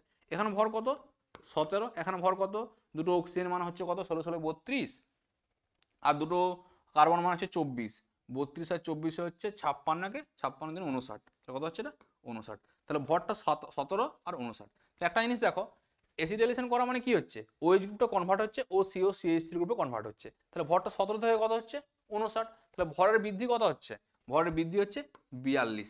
এই 42 একক ভরটা কি হচ্ছে আমার বৃদ্ধি পাচ্ছে, কি জন্য, একটা OH একটা ও সিও CH3 হওয়ার জন্য, মানে একটা OH গ্রুপের অ্যাসিডাইলেশন হলে 42 ভর বৃদ্ধি পায়। বোঝা গেল কি করলাম, OH এর ভর এখান থেকে ভর কনভার্ট করলাম, তাহলে একটার জন্য পাচ্ছি কত 42 একক বৃদ্ধি পাচ্ছে। এবার মোট ভরটা কত বৃদ্ধি পেয়েছে আমার 168 থেকে হয়েছে কত আমার 294, এর পরিবর্তন হয়েছে। তাহলে মোট পরিবর্তনটা কত 294 থেকে 168, 8 কত দিতে 14 8 6 6 6 7 126। তাহলে মোট ভর পেয়েছে কত 126 একক ভর বৃদ্ধি পেয়েছে। একটার জন্য যদি 42 একক বৃদ্ধি পায় আর মোট 126, তাহলে OH গ্রুপের সংখ্যা কটা, OH গ্রুপের সংখ্যা সমান কত হবে 126/42, এটাকে ভাগ করো 4 3 12 মানে 3টি। তাহলে OH গ্রুপ কটা আছে এর মধ্যে 3টি আছে। কটা 3টি OH গ্রুপ আছে 3টে OH গ্রুপ আছে। আশা করি বুঝতে পেরেছো। এরপর দেখো হয়ে গেছে। তারপরে দেখো কি বলেছে, এর সঙ্গে NaBH4 দিয়েছে, এই যৌগটা ভুল লিখেছে, দেখো যৌগটা এরকম টাইপের হবে, যে কি আছে এখানে ডবল বন্ড ও CH3, একটা স্টার গ্রুপ একটা দেওয়া আছে কার্বনের গ্রুপ। এখানে কি ব্যবহার করছি আমরা, এখানে ব্যবহার করছি NaBH4। NaBH4 এর কাজ কি, সোডিয়াম বোরনের কাজ হচ্ছে বিজারণ করা। ও কি করতে পারে, এই গ্রুপটাকে বিজারণ করবে, এটাকে বিজারণ করতে পারবে না, কারণ ওর তো ক্ষমতা নেই বিজারণ করার জন্য। ও এক্সট্রাকে বিজারণ করতে পারে না, শুধুমাত্র করতে পারে কাকে, কার্বনিলকে করতে পারে। তাহলে কার্বনিলটা করে কি করবে, কার্বনিলটাকে কনভার্ট করে দেবে হচ্ছে OH আর H হয়ে যাবে, আর এইদিকে যেমন ছিল CO CH3 সেরকমই থেকে যাবে। তারপরে দেখো কি বলেছে, sodium liquid ammonia birch reduction. তাহলে কি হবে, বার্চ রিডাকশন জানি আমরা কি হয়, পার্সিয়াল ভাবে ডবল বন্ডটা রিডিউস হয়ে যায়। তাহলে ছিল কি আমার এরকম যৌগ, যখন আমরা কি করি সোডিয়াম লিকুইড অ্যামোনিয়া ব্যবহার করি, কি করছি আমরা সোডিয়াম লিকুইড অ্যামোনিয়া ব্যবহার করছি, সঙ্গে সঙ্গে উৎপন্ন হয়ে যায় কি এরকম টাইপের একটা যৌগ উৎপন্ন হয়ে যায়। এখানে এখানে কি হয়ে যায় OH। এবার আমরা কি জানি, একই কার্বন ডবল বন্ড, একই কার্বন OH থাকে না, কিটোটোমারিজম করে যায়, তাহলে কি হবে এই বন্ধনটা এখানে যাবে, এই বন্ধনটা খুলে যাবে। তাহলে কেমন দেখতে পাবো আমরা,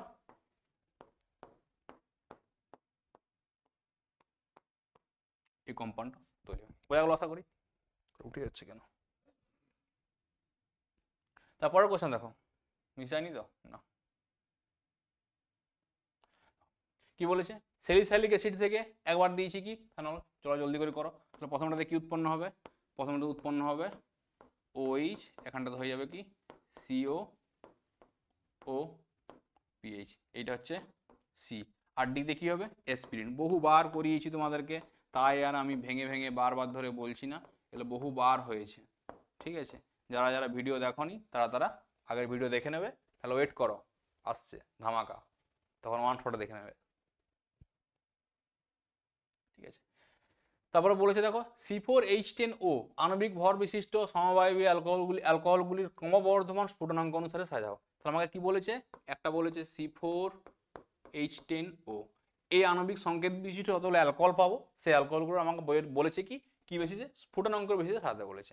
স্ফুটনাঙ্ক কার বেশি হয়, প্রাইমারির বেশি হয়, তারপর সেকেন্ডারি, তারপর টার্সিয়ারি। আর মানে বেসিক্যালি ব্রাঞ্চিং বেশি হলে সারফেস এরিয়া কি হয়, কমে যায়, সারফেস এরিয়া কমে গেলে ভ্যান ডার ওয়াল আকর্ষণ বল কমে যায়, স্ফুটনাঙ্ক কমে যায়। বোঝা গেল আশা করি। আমরা দেখবো কি এই স্ট্রাকচারটাকে নিয়ে করে কতগুলো অ্যালকোহল আঁকতে পারি আমরা। দেখো প্রথমে আঁকবো কি আমরা, CH3 CH2 CH2 CH2 OH, 4টা কার্বন দিয়েছে না, হ্যাঁ ঠিক আছে, এটা হয়ে গেল। তারপরে দেখো আমরা এরকম অ্যালকোহল আঁকতে পারি একটা CH3 CH2 OH, এইটা 1 নাম্বার, এইটা 2 নাম্বার। তারপরে দেখো অ্যালকোহলটা আঁকছি আমরা, এটা দুটো অ্যালকোহলে কি ছিল আমার, যে দুটো অ্যালকোহল এঁকেছি আমরা ওখানে দেখো এই দুটো অ্যালকোহলে কি হচ্ছে বলো তো, প্রাইমারি অ্যালকোহল, এটা হচ্ছে 1 ডিগ্রি, এইটাও 1 ডিগ্রি, এইটা 2 ডিগ্রি। আর একটা অ্যালকোহল পাবো আমরা 3 ডিগ্রি, ওটা দেখতে কেমন হবে, 3টে CH3 থাকবে একদিকে, আর এখানে থাকবে কি OH, এটা হচ্ছে 3 ডিগ্রি, এটা হচ্ছে 3 নাম্বার, আর এটা হচ্ছে 4 নাম্বার। এই 4টা স্ট্রাকচারই পাবো, ওইটা যদি ভেঙে ভেঙে লিখি আমরা। বলছে এদের মধ্যে কি স্ফুটনাঙ্ক কম কার বেশি কার। আমরা এমনিতে কি জানি কার বেশি হয়, 1 ডিগ্রি বেশি হয়, তারপর 2 ডিগ্রি, তারপর 3 ডিগ্রি, বা প্রাইমারি, সেকেন্ডারি, টার্সিয়ারি। এটা হচ্ছে কার ক্রম, স্ফুটনাঙ্কের ক্রম। প্রাইমারি সবসময় বেশি হবে, কেন, প্রাইমারি দেখো লম্বা চেন আছে, সারফেস এরিয়া বেশি আছে, ভ্যান ডার ওয়াল আকর্ষণ বল বেশি হবে, স্ফুটনাঙ্ক বেশি হবে। টার্সিয়ারি ক্ষেত্রে সারফেস এরিয়া কমে গেছে, ভ্যান ডার ওয়াল আকর্ষণ বল কমে যাবে, স্ফুটনাঙ্ক কমে যাবে। বোঝা গেল। এবার দেখো তাহলে এটা তো বোঝা গেল, তাহলে 1 2 এরা বেশি হবে 3 4 তুলনায়, এটা ফিক্সড। তাহলে সবগুলো লাস্টে থাকবে 4, তারপরে কে থাকবে 3, তারপরে 1 আর 2 এর মধ্যে দেখতে হবে। এখানে দেখো ব্রাঞ্চিং চলে এসছে, এও প্রাইমারি এও প্রাইমারি, এও 1 ডিগ্রি এও 1 ডিগ্রি, এখানে দেখো ব্রাঞ্চিং এসছে। তো ব্রাঞ্চিং আসার জন্য কি হবে, সারফেস এরিয়া কমে যাবে, সারফেস এরিয়া কমে গেলেই ভ্যান ডার ওয়াল আকর্ষণ বল কমে যাবে, স্ফুটনাঙ্ক কমে যাবে। তাহলে কত হবে, তারপরে হবে কত, তারপরে হবে 2, তারপরে হবে 1। ও আচ্ছা, আমি তাহলে প্ল্যান করে এরকম করে সাজিয়ে লিখেছিলাম, হবে হয়তো। তারপরে কি বলেছে, OH দিয়েছে, কি হচ্ছে ফেনল, ফেনলের জারণ করছি, এই রিয়েকশনে কিন্তু ভালো রিয়েকশন, আনকমন রিয়েকশন একটু দিয়েছে, এখন ইম্পর্টেন্ট রিয়েকশন কি হয়, K2H2O8, এখানে দিলে কি হয়, কুইনল উৎপন্ন হয়, কি উৎপন্ন হয়, কুইনল উৎপন্ন হয়। উপরেও কি হবে OH, আর নিচেও কি হবে OH, এর নাম হচ্ছে কি কুইনল, এর নাম কি বলছি আমরা, কুইনল। তারপরে এখানে ব্যবহার করেছি কি বলতো আমরা, ব্রোমিন ওয়াটার, কি ব্যবহার করেছি, Br2 ওয়াটার। ব্রোমিন ওয়াটারের কাজ কি, 3টে ব্রোমিন যোগ হয়ে যায়, কিন্তু এখানে দেখো 1 2 3, 3 নাম্বার পজিশনে OH আছে না, এই ব্রোমিন ওয়াটার যখন দিই না, এই OH-টাকে বার করে দেয়, এখানেও ব্রোমিন হবে, এখানেও ব্রোমিন হবে, এখানেও ব্রোমিন হবে, এই OH-টাকে কি করো বার করে দেয় যখন এডিশন হয়। সিমিলারলি এই ধরো এই যৌগটা বাদ দিও, যদি যৌগটা আমার এরকম প্রকৃতির হতো, ওই যখনই আমি এরকম জায়গা তো বার করবো না, হয়তো OH আছে, এখানে COOH দিয়ে দিয়েছে, তারপরে যদি আমি ব্রোমিন ওয়াটার বার করি না, ও কি করে ব্রোমিন ওয়াটার দিই, ওখানেও কিন্তু কি হবে 3টে ব্রোমিনই আমার যোগ হবে। এখানে কি উৎপন্ন হবে দেখো, এখানে উৎপন্ন হবে কি OH, এখানে হবে Br, এখানে হবে Br, আর এখানে হবে Br, এই যৌগটা উৎপন্ন। খুব ভালো করে মনে রাখবে এই রিয়েকশনটা, খুব ইম্পর্টেন্ট রিয়েকশন, ঠিক আছে। যে OH-টা এই পজিশনে থাক, এই পজিশনে থাক, এই পজিশনে থাক, বা এখানে COOH থাকবে, এখানে থাকলে কি করে ব্রোমিন ওয়াটারের সঙ্গে রিয়েকশন করলে সবকে বার করে দেয়, তারপর 3টে ব্রোমিনকে যোগ করে, এবং হোয়াইট কালারের পিপিটি দেখতে পাই আমার একটা, বোঝা গেল। তারপরে দেখো কি বলেছে, ইথারীয় নমুনায় কিভাবে পারক্সাইডের উপস্থিতি শনাক্ত করা যায় এবং কিভাবে উপস্থিত পারক্সাইডকে দূর করা যায়। কিভাবে শনাক্তকরণ করি আমরা, কোনো ইথারের নমুনায় কি আছে পারক্সাইড আছে নাকি একটু বুঝবো আমরা। যদি কি করি মোর লবণ এবং অ্যামোনিয়া থায়োসায়ানাইডের সাথে রিয়েকশন করে থাকি, তাহলে কি হবে, লাল বর্ণ উৎপন্ন হয়ে যায়, উৎপন্ন হলে বলবো ওখানে পারক্সাইড উপস্থিত আছে। মানে Fe2+ পারক্সাইড হলে কি হয়, Fe2+টা Fe3+ কনভার্ট হয়ে যায়, আর ওই Fe3+ HCN দিলে কি হয়, লাল কালার উৎপন্ন হয়, সে রেড ব্লাড, মানে একবার লাল মানে রক্ত লাল দেখতে পাই আমরা এখানে কালারটা। এই টেস্টটা ছিল আর কি আমরা যখন গ্র্যাজুয়েশন করেছিলাম, এই Fe3+ এর সঙ্গে HCN- এর টেস্ট ছিল একটা, ওই টেস্টটা করলে আমরা লাল কালার দেখতে পেতাম আর কি, Fe3+ শনাক্তকরণ বিক্রিয়া ছিল ওটা আর কি। এখানে কি হয়ে কনভার্ট হয়ে যায়। এটাকে বার করার রাস্তা কি, লাল কালারটাকে পারক্সাইডকে দূর করার রাস্তা হচ্ছে কি, যদি কি করি আমরা সালফিউরিক অ্যাসিড বা লিথিয়াম অ্যালুমিনিয়াম হাইড্রেটের সঙ্গে রিয়েকশন করে থাকি, তাহলে কি হয়, ওই পারক্সাইডটা বেরিয়ে যায়। আশা করি তোমরা বুঝতে পেরেছো, লিখে নাও। তারপর জিজ্ঞেস করেছি ক্ষারীয় ধর্ম কার কম কার বেশি জিজ্ঞেস করেছে, স্ট্রাকচার দিয়েছে মানতে হবে, যা বলো না, যা কোশ্চেনটা বানিয়েছে আলাদাই। ঠিক আছে, তো দেখো এই যে যৌগটা আছে, প্রথম কথা হচ্ছে এখানে লোন পেয়ারটা দেখো, ক্ষারীয় ধর্ম কি জানি আমরা, যে লোন পেয়ার কুইক দান করতে পারবে তার ক্ষারীয়তা বেশি, যে লোন পেয়ার লেটে দান করবে তার ক্ষারীয়তা কম। কে কুইক দান করতে পারবে? যার কাছে অ্যাভেলেবিলিটি বেশি হবে, মানে যার কাছে বেশি পরিমাণে থাকবে। এই তিনজনকার মধ্যে তিনটে নাইট্রোজেন আছে, আর নাইট্রোজেনের মধ্যে লোন পেয়ার থাকে, তাহলে কোনটা থেকে যাবে? এবারে দেখো এখানে এই যে লোন পেয়ার আছে, এখানেও লোন পেয়ার আছে, এখানেও লোন পেয়ার আছে, এই লোন পেয়ারটা রেজোনেন্স করে না, কিন্তু এই দুটো লোন পেয়ার কি করে? রেজোনেন্সে পার্টিসিপেট করে। যেহেতু দুটো লোন পেয়ার রেজোনেন্সে পার্টিসিপেট করছে, এই লোন পেয়ারটা অ্যাভেলেবেল বেশি হয়, তাহলে সবসময় দানটা কোন লোন পেয়ার থেকে হবে? এই লোন পেয়ার থেকে কি করবে ও? দানটা করবে। তাহলে এই যে লোন পেয়ারটা আছে আমাকে দেখতে হবে এর অ্যাভেলেবিলিটি বেশি আছে নেই। সিমিলারলি এখানে এই লোন পেয়ার দেখবো, এখানে দেখবো এই লোন পেয়ার, এখানে দেখবো এই লোন পেয়ার, এই চার জায়গাতে দেখতে হবে কে আগে দান করতে পারছে। আগে কে দান করবে? যার ক্ষেত্রে কি হবে? যার ক্ষেত্রে তোমার ওর পরিমাণটা কি হবে? বেশি হবে। তো এখানে দেখো এই জায়গাতে লোন পেয়ার আছে, সাইডে আর দু জায়গাতে লোন পেয়ার আছে, মানে কি করবে? এ একে ইলেকট্রন দেবে বেশি পরিমাণে, যেহেতু একে বেশি পরিমাণে ইলেকট্রন দেবে, তাহলে এখানে ইলেকট্রন ঘনত্ব কি হবে? বেশি হবে। ইলেকট্রন ঘনত্ব বেশি হওয়ার জন্য চারের ক্ষারীয়তা সব থেকে কি হবে? বেশি হবে। তো সব থেকে বেশি হবে কে? 4। তারপরে এখানে দেখো এর মাথায় লোন পেয়ার আছে, সাইড থেকে একজন দিচ্ছে, আর সাইড থেকে সিএসসির মধ্যে কি ইফেক্ট আছে? প্লাস আই ইফেক্ট আছে। এখানে কি ছিল? এই নাইট্রোজেন লোন পেয়ারটা এইদিকে আসতে পারছে, এই লোন পেয়ারটা এদিকে যেতে পারছে, দুজনকার কি ইফেক্ট ছিল? রেজোনেন্স ইফেক্ট ছিল, প্লাস আর ইফেক্ট ছিল। এখানে প্লাস আই আছে, আমরা কি জানি? Resonance is more powerful than inductive effect or plus I effect. তো এখানে কি হবে? এর ক্ষেত্রে কি আছে? প্লাস আই ইলেকট্রন দেবে, আর এ কি করবে? প্লাস আর দেবে। ওখানে দুজনে মিলে দিচ্ছিল, এখানে কি দিচ্ছে? একজন রেজোনেন্সের মাধ্যমে দিচ্ছে, একজন ইন্ডাকটিভ ইফেক্টের মাধ্যমে দিচ্ছে, ওই জন্য একটা কম হচ্ছে, এই জন্য কে আসবে? 1। এরপর এই দুই জায়গাতে সাচ টাইপ অফ কেউ কিন্তু দিচ্ছে না, মানে সাচ টাইপ অফ আর কি, মানে এই ইলেকট্রনগুলোকে পাঠাচ্ছে না রেজোনেন্সের মাধ্যমে। তো এখানে কি হবে? এখানে দেখো এই লোন পেয়ারটা দেখো, এখানে কি এই যে লোন পেয়ারটা আছে, এই লোন পেয়ারটা এইদিকে আসবে, এখানে দুজন পাঠাচ্ছে, এখানে এখানে একজন পাঠাচ্ছে, এখানে একজন পাঠাচ্ছে। এবারে এ শুধু এইদিকে আসতে পারছে, এ কি হতে পারে? এইদিকেও আসতে পারে, এইদিকেও যেতে পারে, তো দুটো ভাগ হয়ে যাচ্ছে। তাহলে এখানে কি হবে? যেহেতু এর ভাগটা এও নিয়ে নিচ্ছে, এর ভাগটা এদিকে আসছে, এখানে কি হবে? অতএব 3 নাম্বার হবে এরপর, তারপর লাস্ট হবে কে? 2 নাম্বার। লাস্টটা কি হবে? লাস্ট হবে 2 নম্বর। এটা হচ্ছে কি? ক্ষারীয়তার ক্রম। এর সব থেকে বেশি হচ্ছে কেন? কারণ এখানে এরা দুজনে মিলে দিচ্ছে এখানে, ঠিক আছে? এখানেও দুজনে মিলে দিচ্ছে, কিন্তু এ কম দিতে পারে কারণ ইন্ডাকটিভ ইফেক্ট আছে। এই দুই জায়গাতে এর লোন পেয়ারটা এইদিকেও যেতে পারে, এদিকেও আসতে পারে, কিন্তু এটা শুধু এদিকে আসতে পারে, এদিকে যাওয়ার অপশন নেই। ওই জন্য কি হবে? এই 3-এর বেশি হবে কার তুলনায়? 2-এর তুলনায়। এটা হচ্ছে ক্ষারীয়তার ক্রম। ব্যাখ্যা করতে পারবে, ব্যাখ্যা করতে পারবে। তারপরের কোশ্চেন দেখো কি বলেছে? একটি জৈব যৌগ এ, আগে জলদি জলদি লিখে নাও, দেরি হয়ে যাচ্ছে তোমাদেরও। কি বলেছে? C2H3N মানে CH3CN, একটি যৌগ আছে এ, একবার লিখে দিলাম। এর সঙ্গে আদ্র বিশ্লেষণ করলে কি হয়? এর সঙ্গে জলীয় আদ্র বিশ্লেষণ আমরা ব্যবহার করছি কি? H3O+। বলছি একটি জৈব যৌগ এ একটা গ্যাসীয় যৌগ উৎপন্ন, মানে কি পাচ্ছি আমরা? এখান থেকে পাচ্ছি আমরা CH3CH প্লাস NH3 গ্যাস, মানে পেয়েছি কি? একটা গ্যাস সি, এটা হচ্ছে সি আর এটা হচ্ছে বি। তারপরে বলেছে এর সঙ্গে এক তুললাম মিথাইল ম্যাগনেসিয়াম ব্রোমাইড, এর সঙ্গে কার রিয়েকশন করবো?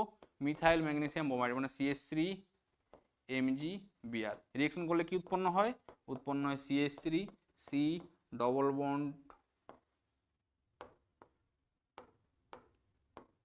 N MgBr, আর হয় CH3।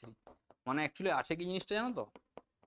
CH3C triple bond N, মাইনাসটা আসবে, কার্বন অ্যাটাক করবে, বন্ডটাকে খুলে দেবে, তাহলে এখানে যোগ হবে কার্বন, এই সিটার সঙ্গে CH3 আর এনটার সঙ্গে MgBr হয়ে যাবে। তারপরের স্টেপে কি করেছি আমি?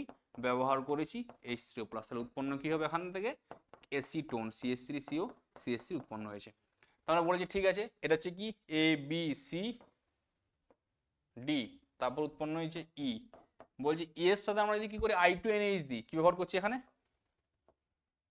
I2/NaOH। I2NH দিলে কি হয়? এই সাইডে কেটে যায়, কেটে করে আমরা কি পাই? CHI3 এর একটা ইওলো পিপিটি পাই। এটাই বলেছে। দেখো রাসায়নিক বিক্রিয়া দিতে হবে, ABCDE যা আছে সব আমি করে দিয়েছি। আর মুখটা দেখা যাচ্ছে তো? হ্যাঁ, এখন দেখো ABCD সব হয়ে গেছে, ঠিক আছে?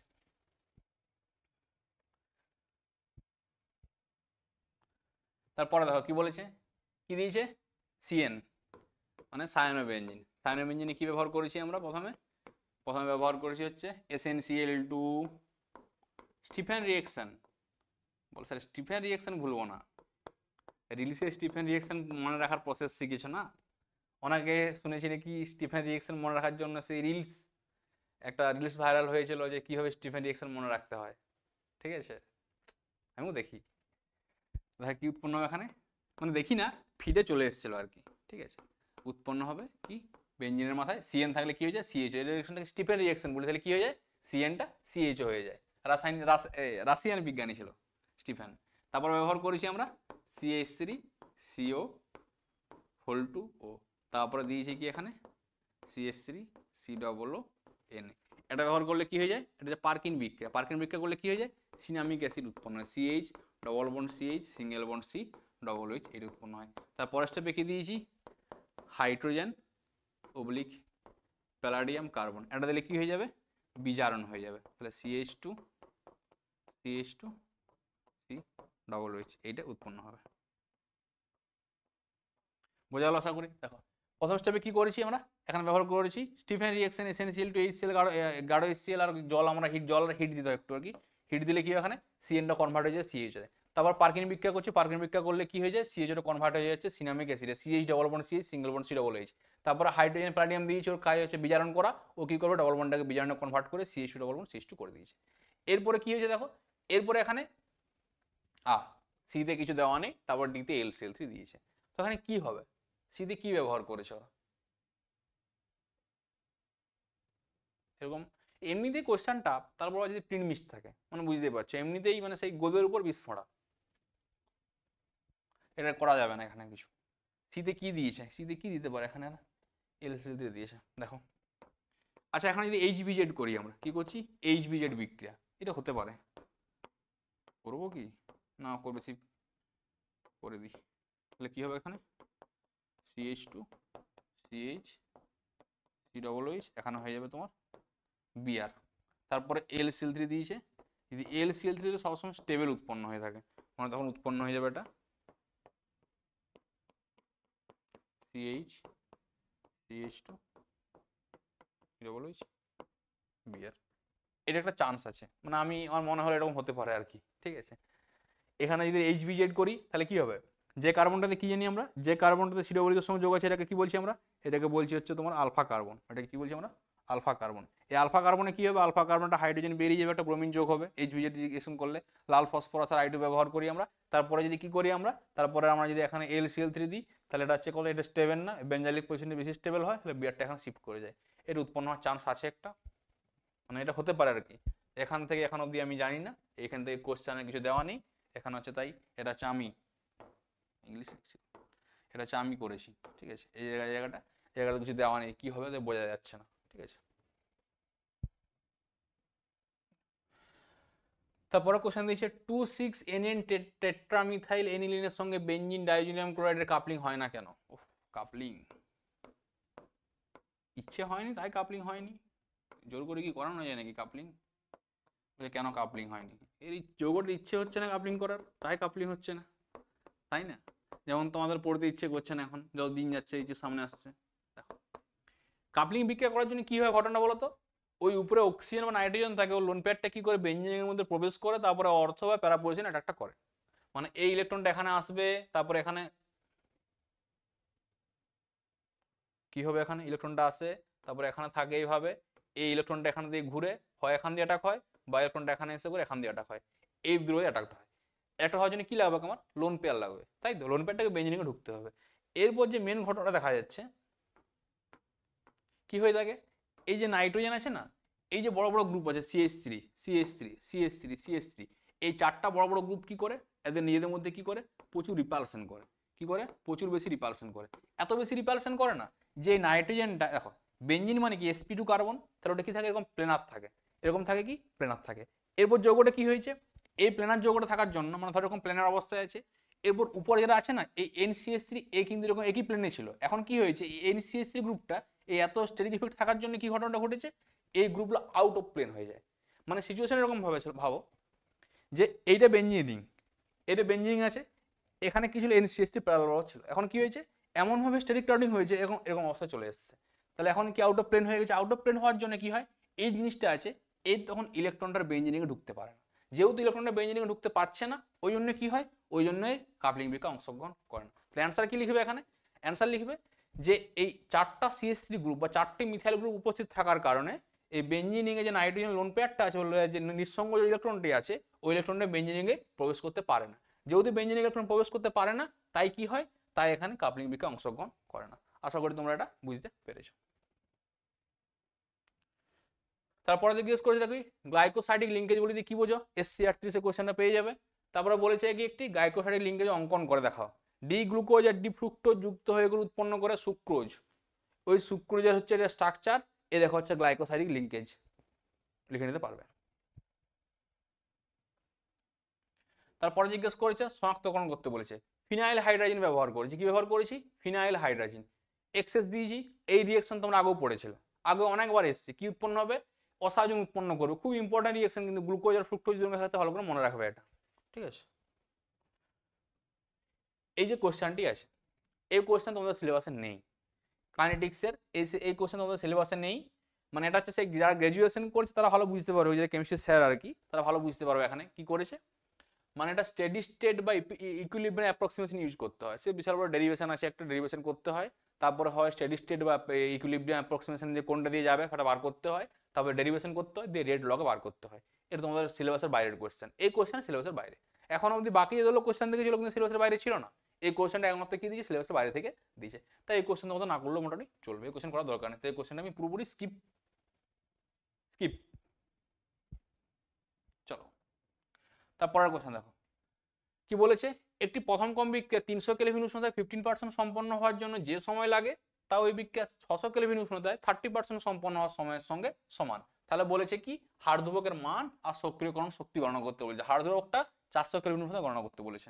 দেখো 300 কেলভিন উষ্ণতায় 15% কমপ্লিট হচ্ছে, মানে কি লিখতে হবে? সময়টা সমান, মানে টি সমান কি লিখবো আমরা তাহলে 2.303 বাই কে 300 তোমার লগ অফ 15%, মানে কি লিখতে পারি আমরা?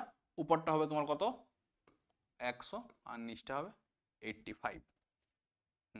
তারপরে বলছে 600, এর জন্য যে সময় লাগছে 2.303 বাই কে 600, এর সমান কি হবে? লগ অফ 100 বাই কত বলে দিয়েছে? 30%, মানে হচ্ছে কত? 70। এই দেখো বলেছে কি একটা উষ্ণতা দিয়ে দিয়েছে 300 কেলভিন, ওখানে কি বলে দিয়েছে 15% সম্পন্ন হওয়ার জন্য যে সময় লাগছে টি, আর 600 কেলভিনে 30% সম্পন্নের জন্য সেম সময় লাগবে। আমি দুটোকে টি দিয়ে দিয়েছি, দুটো সময় সমান, দুটোকে সমান করতে পারবো আমরা। আচ্ছা এখান থেকে বার করে নাও আগে যে টি সমান কত পাবে এখান থেকে টি সমান ক্যালকুলেশন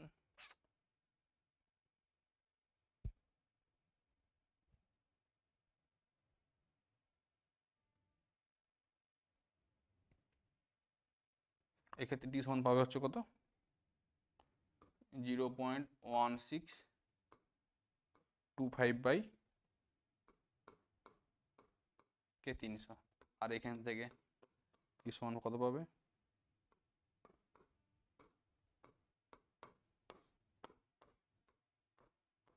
এ দুটো পাবে, ঠিক আছে? কি পাচ্ছি আমরা? যে টি সময় একটা পাচ্ছি, এই ভ্যালুটা, এটা ক্যালকুলেশন করতে এই ভ্যালুটা এসছে আর কি। এরপর কি করেছি আমরা? যে দুটো সমান আমরা সমান করতে পারি, সমান করলে কি আসবে দেখবে? সমান করলে আসবে অ্যাকচুয়ালি কে 600 বাই কে 300। এটা তো সমান তো না? এ দুটো সমান কে 600 বাই কে 300, তাহলে পাবো কত? আমরা পাবো হচ্ছে 0.3567 ডিভাইডেড বাই 0.1625। এটা 1, এটা 2, এই দুটো সমান সমান পেয়ে গেছি আমরা, দুটোটি কেটে যাবে আর কি, ঠিক আছে? এটা ক্যালকুলেশন করবে, ক্যালকুলেশন করলে আসবে দেখবে এটা হচ্ছে 2.2। তাহলে কে 600 বাই কে 300 কত এসছে? 2.2 এসছে। বোঝা গেল আশা করি। এরপর দেখো এটা পেয়ে গেছি কে 600 বাই কে 300 কত আসছে? 2.2। এরপর কি করবো আমরা? আমাকে সক্রিয়করণ শক্তি বার করতে, যে ফর্মুলা লাগাবো যে লগ কে 600 বাই কে 300 সমান কি হবে? A by 2.303 R into 1 by 300 minus 1 by 600। তাহলে এখান থেকে ইয়ে সমান একটা মান পাবে। কি করবে? 600 বাই 300 মানটা কত? 2.2। এ মানটা এখানে পুট করবে, লগ 2.2 সমান কত আসছে? ইয়ে আর এর মান 8.314 পুট করবে, দিয়ে অ্যান্সারটা কত আসছে কমেন্ট করবে। বোঝা গেল আশা করি বুঝতে পেরেছো। কি করলাম দেখো, বলে দিয়েছে 15% সম্পন্ন হতে যে সময় লাগছে ওই সময়টা আর 30% সম্পন্ন হতে যে সময় লাগছে সময়টা সমান, উষ্ণতাগুলো আলাদা লিখে দিয়েছি। যেহেতু সমান এখান থেকে এই মান বার করলাম, এখান থেকে এই মান বার করলাম, দুটো মানকে সমান করে কে 600 বাই কে 300 রেশিওটা পেয়েছি আমরা। এরপর কি করছি দেখো, এই কে 600 বাই কে 300 যে রেশিওটা পেয়েছি আমরা এরকম ফর্মুলা আছে না, লগ কে2 বাই কে1 সমান কি হয় a by 2.303 r into 1 by t2 minus 1 by t1। আমরা কি করছি এই ফর্মুলাতে ওই কে 600 বাই কে 300 যে মানটা আছে 2.2 এই মানটা পুট করলাম, আর টেম্পারেচার দুটো জানি, একটা 300 একটা 600, 300 আর 600 বসিয়ে দিয়েছি, এর মান ইজিলি বার করতে পারবে, আর এর মান 8.314 ইউজ করবে, এককটা কিসে আসবে জুলে আসবে। তারপরে তোমরা জুলটাকে কিলো জুলে চাইলে কিন্তু কনভার্ট করতে অবশ্যই পারো 1000 দ্বারা ভাগ করে। তারপরে বলেছে দেখো 400 কেলভিন উষ্ণতায় ওই বিক্রিয়ার হার ধ্রুবকের মান নির্ণয় করতে বলেছে। এবারে দেখো এখানে এই যে জিনিসটা আছে কি বলে 400 কেলভিন উষ্ণতায় হার ধ্রুবকের মান, তাহলে এখান থেকে কিভাবে একটা এর মান পাবে। এরপর আমাকে বলে দিয়েছে কি 400 কেলভিন উষ্ণতায় হার ধ্রুবকের মান কত হবে, মানে কে 400 বার করতে দিয়েছে, কি বার করতে দিয়েছে আমাকে কে 400, তাহলে কে 400 সমান কত আমাকে এটা বার করতে দিয়েছে। দেখো এবং ফর্মুলা ইউজ করতে পারবো না আমরা, কে 400 সমান কি হবে, কে 400 সমান A to the power minus A by RT, আরহেনিয়াসের সমীকরণ ইউজ করলে পাবো আমরা এখানে। কিন্তু সমস্যা হচ্ছে এই অঙ্কটাতে আরহেনিয়াসের সমীকরণ ইউজ করে বার করতে হবে, আমি বোঝা গেল, আর তো কোনো উপায় নেই, এ জিরোর ভ্যালু দেওয়া নেই, তাহলে কি করে করবো আমরা। কিন্তু এখানে দেখো এর ভ্যালুটাই দেই না অঙ্কটাতে, এর ভ্যালুটা অঙ্কটাতে দেওয়া নেই। টিতে পেয়ে যাবো 400 কেলভিন, ইয়ে তো এখান থেকে বার করলাম, আর এর মান তো জানি আমরা, এটা বার করতে হবে, এর ভ্যালুটা এখানে দেয়নি। তো এর ভ্যালু যদি না দেয় তো করবো কিভাবে, তাই না। তো এর ভ্যালু দেওয়া নেই, insufficient data, so I can't do that.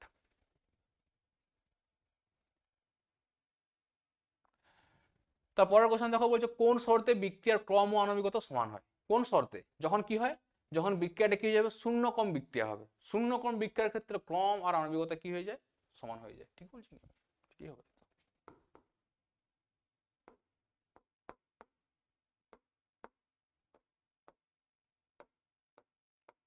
যে শূন্য ক্রম বিক্রিয়ার ক্ষেত্রে কি হয়ে যায় ক্রম আর আণবিকতা কি হয়ে যায় সবসময় সমান হয়।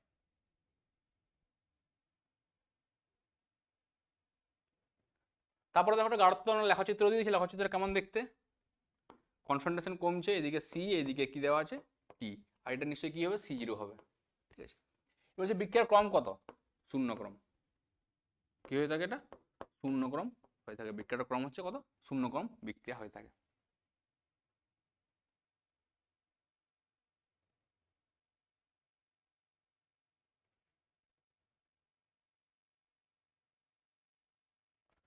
এক মিনিট, এই যেটা বললাম না এটা আমি ভুল বললাম, এটা আমি ভুল বলেছি। কোন শর্তে একটি বিক্রিয়ার ক্রম আণবিকতা সমান হয়, শূন্য ক্রম বিক্রিয়ার ক্ষেত্রে হয় না, এটা মৌলিক বিক্রিয়ার ক্ষেত্রে ক্রম আর আণবিকতা সমান হয়ে যায়। আমি সেটাই ভাবছি কি হয়, এটা মৌলিক বিক্রিয়ার ক্ষেত্রে কি হয়ে যায় ক্রম আণবিকতা সমান হয়ে যায়, তাহলে কি হবে এটা মৌলিক বিক্রিয়ার ক্ষেত্রে ক্রম আণবিকতা সমান, লিখে রাখো যে কি হয় এটা, একটা বিক্রিয়া যদি মৌলিক বিক্রিয়া হয়ে থাকে এই মৌলিক বিক্রিয়ার ক্ষেত্রে ক্রম ও আণবিকতা সেম হয়, ঠিক আছে। মৌলিক বিক্রিয়া মানে কোনটা মৌলিক বিক্রিয়া বলছি, যে বিক্রিয়াগুলো ওয়ান স্টেপে হয়ে থাকে তাকে বলছি মৌলিক বিক্রিয়া, যে বিক্রিয়াগুলো মাল্টিপল স্টেপে হয়ে থাকে তাকে বলছি আমরা যৌগিক বিক্রিয়া। এটা হচ্ছে মৌলিক বিক্রিয়া, মৌলিক বিক্রিয়ার ক্ষেত্রে কিন্তু ক্রম ও আণবিকতা অবশ্যই সমান হবে। তারপরে দেখো এটা হচ্ছে শূন্যক্রম বিক্রিয়ার লেখচিত্র, মানে আমি এই অ্যান্সারটা ওখানে চাপিয়ে দিয়েছিলাম, রাত হয়ে গেল অনেক, কটা বাজে বাবারে 11টা বেজে গেছে। দেখো এটা হচ্ছে যদি শূন্যক্রম বিক্রিয়া, এই লেখচিত্রের মধ্যে থেকে কি জানা যায়, এর মধ্যে থেকে আমরা কি জানি হার ধ্রুবকের মান বার করতে পারি, কি বার করতে পারি হার ধ্রুবকের মানকে আমরা কি করতে পারি বার করতে পারি, হার ধ্রুবকের মান আমরা এখান থেকে নির্ণয় করতে পারি, ঠিক আছে। এর মধ্যে থেকে মানে সমীকরণ ছিল না যে a0 মাইনাস a সমান কেটি, এরকম সমীকরণ পেয়েছিলাম আমরা, তো সমীকরণটাকে প্লট করতে বলেছে কি কি দিয়েছে a ভার্সেস টি, মানে কি a ভার্সেস টি মানে কি করব, আচ্ছা করে নিন এরকম a0 মাইনাস কেটি সমান কি হবে a হবে, তাহলে এটা হচ্ছে y সমান মাইনাস mx ইন্টু সি, তাহলে এখানে নতি সমান কত হচ্ছে, নতি সমান হচ্ছে মাইনাস কে, তাহলে নতি থেকে কি বার করতে পারবো আমরা, এই নতি থেকে বার করতে পারবো হচ্ছে আমরা কি হার ধ্রুবকের মান। প্রথম ক্রম বিক্রিয়া সম্পূর্ণ হয় না, পারবে করতে, প্রথম ক্রম বিক্রিয়া সম্পূর্ণ হয় না, জাস্ট বার করতে অনেকবার এসছে করতে পারবে। তারপরে দেখো কি বলেছে যে SbCl3 এবং BiCl3 কিভাবে আদ্রশীলিত হয় দেখাও। এই SbCl3 BiCl3 আদ্রশীলিত কিভাবে হয়? এই জল কি হয়, আদ্র বিশ্লেষণ হওয়া মানে কি বলতো, জলের সঙ্গে যোগ হওয়া। তাহলে কি হবে, এই জলের অক্সিজেন কি করে, অক্সিজেন পরমাণুর নিঃসঙ্গ ইলেকট্রন জোড় কাকে দেয়, Sb বা Bi কে দিয়ে দেয়। Bi কে দিয়ে করে সমাজীব বন্ধন তৈরি করে, ওখান থেকে Cl টা বেরিয়ে যায়, তারপর পরের স্টেপে কি হয়ে যায়, এই বন্ধনটা এখানে চলে আসে আর ওই Cl বেরিয়ে উৎপন্ন করে SbO_Cl। এই মেকানিজমটা দেখাতে হবে, আশা করি বুঝতে পেরেছো। তারপরে দেখো কি বলেছে, যে ক্লোরিন গ্যাসকে KOH দ্রবণের সঙ্গে চালনা করলে কি ঘটে, সমীকরণ সহ লিখো। তখন সমীকরণ সহ কি আছে, যে Cl2 + 6KOH দিলে কি হবে, 5KCl + KClO3 + 3H2 উৎপন্ন হবে। এটা হয়ে থাকে, এর সঙ্গে KOH আর Cl2 গ্যাসের বিক্রিয়া কি হয়, সোডিয়াম ক্লোরাইড আর কি হয়, ক্লোরাইড উৎপন্ন হয়। দেখো পটাশিয়াম ক্লোরাইড হবে, সোডিয়াম না। যদি আমি NH ব্যবহার করতাম উৎপন্ন হতো NaCl, আর NaClO3 যেহেতু পটাশিয়াম ব্যবহার করেছি তাই উৎপন্ন হচ্ছে কি, পটাশিয়াম হাইড্রোক্সাইড ব্যবহার করেছি তাই উৎপন্ন হবে KCl আর KClO3 উৎপন্ন হবে। আর এটা একটা অসামঞ্জস্য বিক্রিয়া। দেখো ক্লোরিনের জারণ সংখ্যা 0, একবার জারণ সংখ্যা বৃদ্ধি পেয়েছে আবার জারণ সংখ্যা হ্রাস পেয়েছে, এই ধরনের বিক্রিয়াকে অসামঞ্জস্য বিক্রিয়া বলে থাকি। এটা ছিল তার ক্ষেত্রে এটা। টেলিংগম মার্কারে কি, আগেও কোশ্চেন এই সেটেরই আগে ছিল, আবার এই কেমন কোশ্চেন বানিয়েছে, একই সেটে ডবল কোশ্চেন দিয়ে দিয়েছে। তারপর দেখো কি বলেছে, এই বিক্রিয়ার ক্ষেত্রে কি হবে, CF3C TPLOH, এটা কি বিক্রিয়া, এটা হচ্ছে বায়ার ভিলিগার জারণ। তাহলে কি হয়ে থাকে, এখানে কি হয়ে যায়, একটা অক্সিজেন যোগ হয়ে যায়। কোন দিকে যোগ হয়, যে পার্টটাতে কি থাকে, যে পার্টটাতে তোমার বড় অ্যালকিল পার্ট থাকে সে সাইডটাতে কি হয়ে যায়, যুক্ত হয়ে যায়। তাহলে এটা হচ্ছে কি আমার এ। তারপরে কি দিয়েছে, এটা ভিতরের বেঞ্জিনিং গুলো হবে না আর কি, ভিতরে যে ডবল বন্ড গুলো হবে না। এখানে কি ব্যবহার করেছি আমরা, BaOH এর হোল2 ব্যবহার করেছি, ব্যারাইটা। এটা ব্যবহার করলে কি হয়, অ্যালডল কনডেনসেশন হয়। কি হবে, অ্যালডল কনডেনসেশন, প্রোডাক্ট উৎপন্ন হবে, এখানে প্রোডাক্ট উৎপন্ন হবে, ডবল বন্ড ও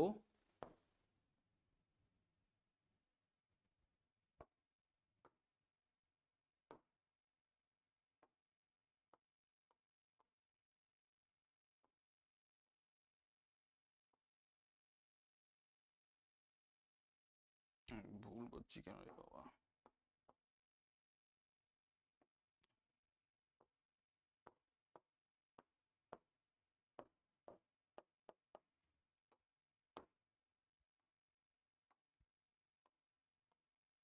এই জোগাড় উৎপন্ন হয়ে থাকে।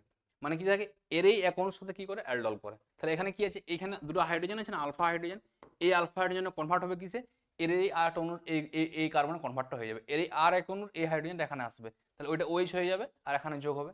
এরকম প্রোডাক্ট কি পাবো, এরকম প্রোডাক্ট আমরা দেখতে পাবো, আশা করি বুঝতে পেরেছো। তারপরে দেখো কি বলেছে, প্রথমটা হচ্ছে টিসেঙ্কো বিক্রিয়া। তাহলে প্রথমটা কি উৎপন্ন হয়, উৎপন্ন হয় CH3 ওইটি উৎপন্ন, তাহলে এটা হচ্ছে কি, এটা হচ্ছে সি, এটা হচ্ছে সি। তারপরে দিয়েছে কি CH3CO, এখানে কি হবে, ক্লোরোফর্ম ব্যবহার করতে হবে। ক্লোরোফর্ম ব্যবহার করলে কি হবে, ক্লোরোফর্ম ব্যবহার করলে এই জিনিসটা উৎপন্ন হবে। ক্লোরোফর্ম ব্যবহার করলে কি হয় দেখো, এই ক্লোরোফর্ম কি করে থাকে, এই হাইড্রোজেনটাকে কনভার্ট করে অক্সিজেনে আর CCl3 যোগ হয় এই কার্বনে। দেখো হাইড্রোজেন যাচ্ছে কোথায়, অক্সিজেন, তাহলে কি হবে, COH হয়ে যাবে আর CCl যোগ হয়ে যাবে আর দুটো CH3 দুটো CH3 রয়ে যাবে। তার পরেরটাতে কি দিয়েছে দেখো, CH3COCl দিয়ে দিয়েছে, অ্যানাহাইড্রাস LCl3, মানে এখানে কি হবে, এই যে বেঞ্জিনিং আছে, বেঞ্জিনিংয়ে কি হবে, COCH3।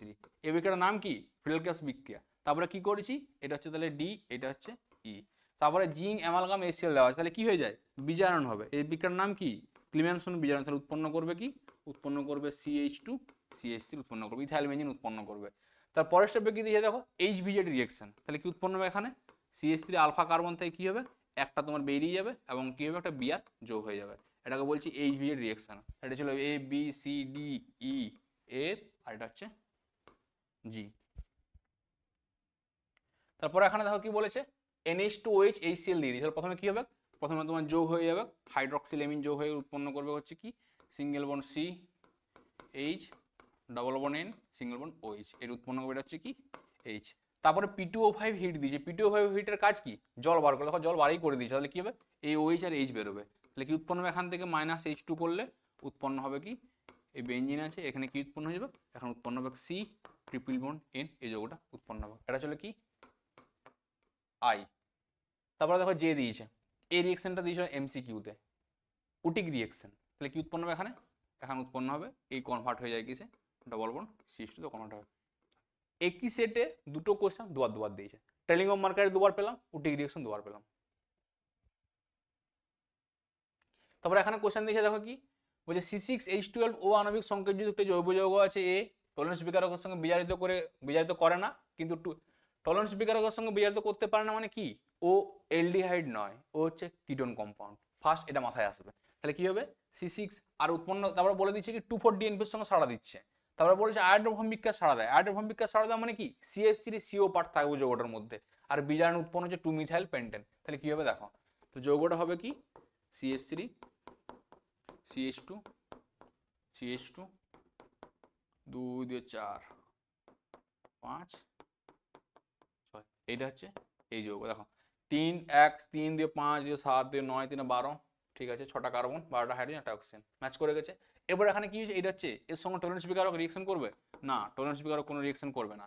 তারপরে কি দিয়েছে 2,4-DNP, আমি যদি কি করি এখানে 2,4-DNP ব্যবহার করলে কি হবে, এখানে ক্যালাস আকার কঠিন উৎপন্ন হবে। তাহলে এখানে কি হবে, একটা হলুদ বা কমলা বর্ণ উৎপন্ন হবে, একটা কি হবে, একটা কমলা বর্ণ উৎপন্ন হবে, এ সাড়া দেবে, ঠিক আছে। তারপরে দেখো আয়োডোফর্ম বিক্রিয়া অবশ্যই সাড়া দেবে। আমি কি করি, যদি I2/NOH ব্যবহার করি তাহলে কি করবে, সাড়া দেবে। এই সাইড থেকে কেটে করে একটা ইয়েলো কালারের পিপিটি আমরা দেখতে পাবো, কারণ আয়োডোফর্ম বিক্রিয়া সাড়া দেওয়ার কন্ডিশন কি, যে CH3CO এরকম পার্ট যদি প্রেজেন্ট থাকে যৌগটার মধ্যে, তাহলে সে কি করে আয়োডোফর্ম বিক্রিয়ায় সাড়া দেয়। বোঝা গেল আশা করি। তারপরে দেখো বলেছে কি, এখানে যদি আমরা বিজারণ করি, ক্রিমিনেশন বিজারণ মানে কি ব্যবহার করছি,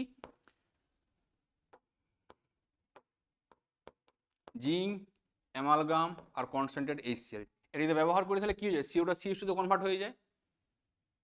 ও সিট, 2-মিথাইল পেন্টেন হবে না, একটা তো কেস খেলাম আমি এখানে। আচ্ছা আচ্ছা আচ্ছা আচ্ছা,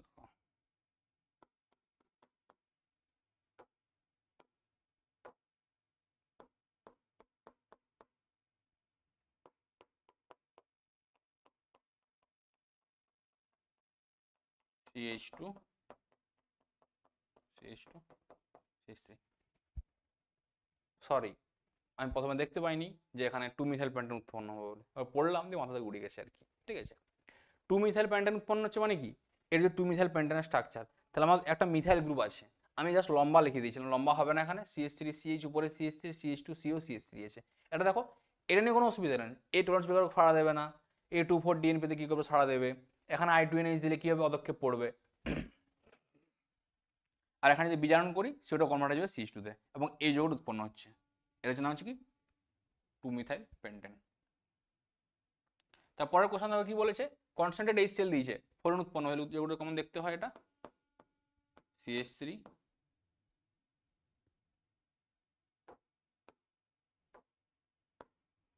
হোল 2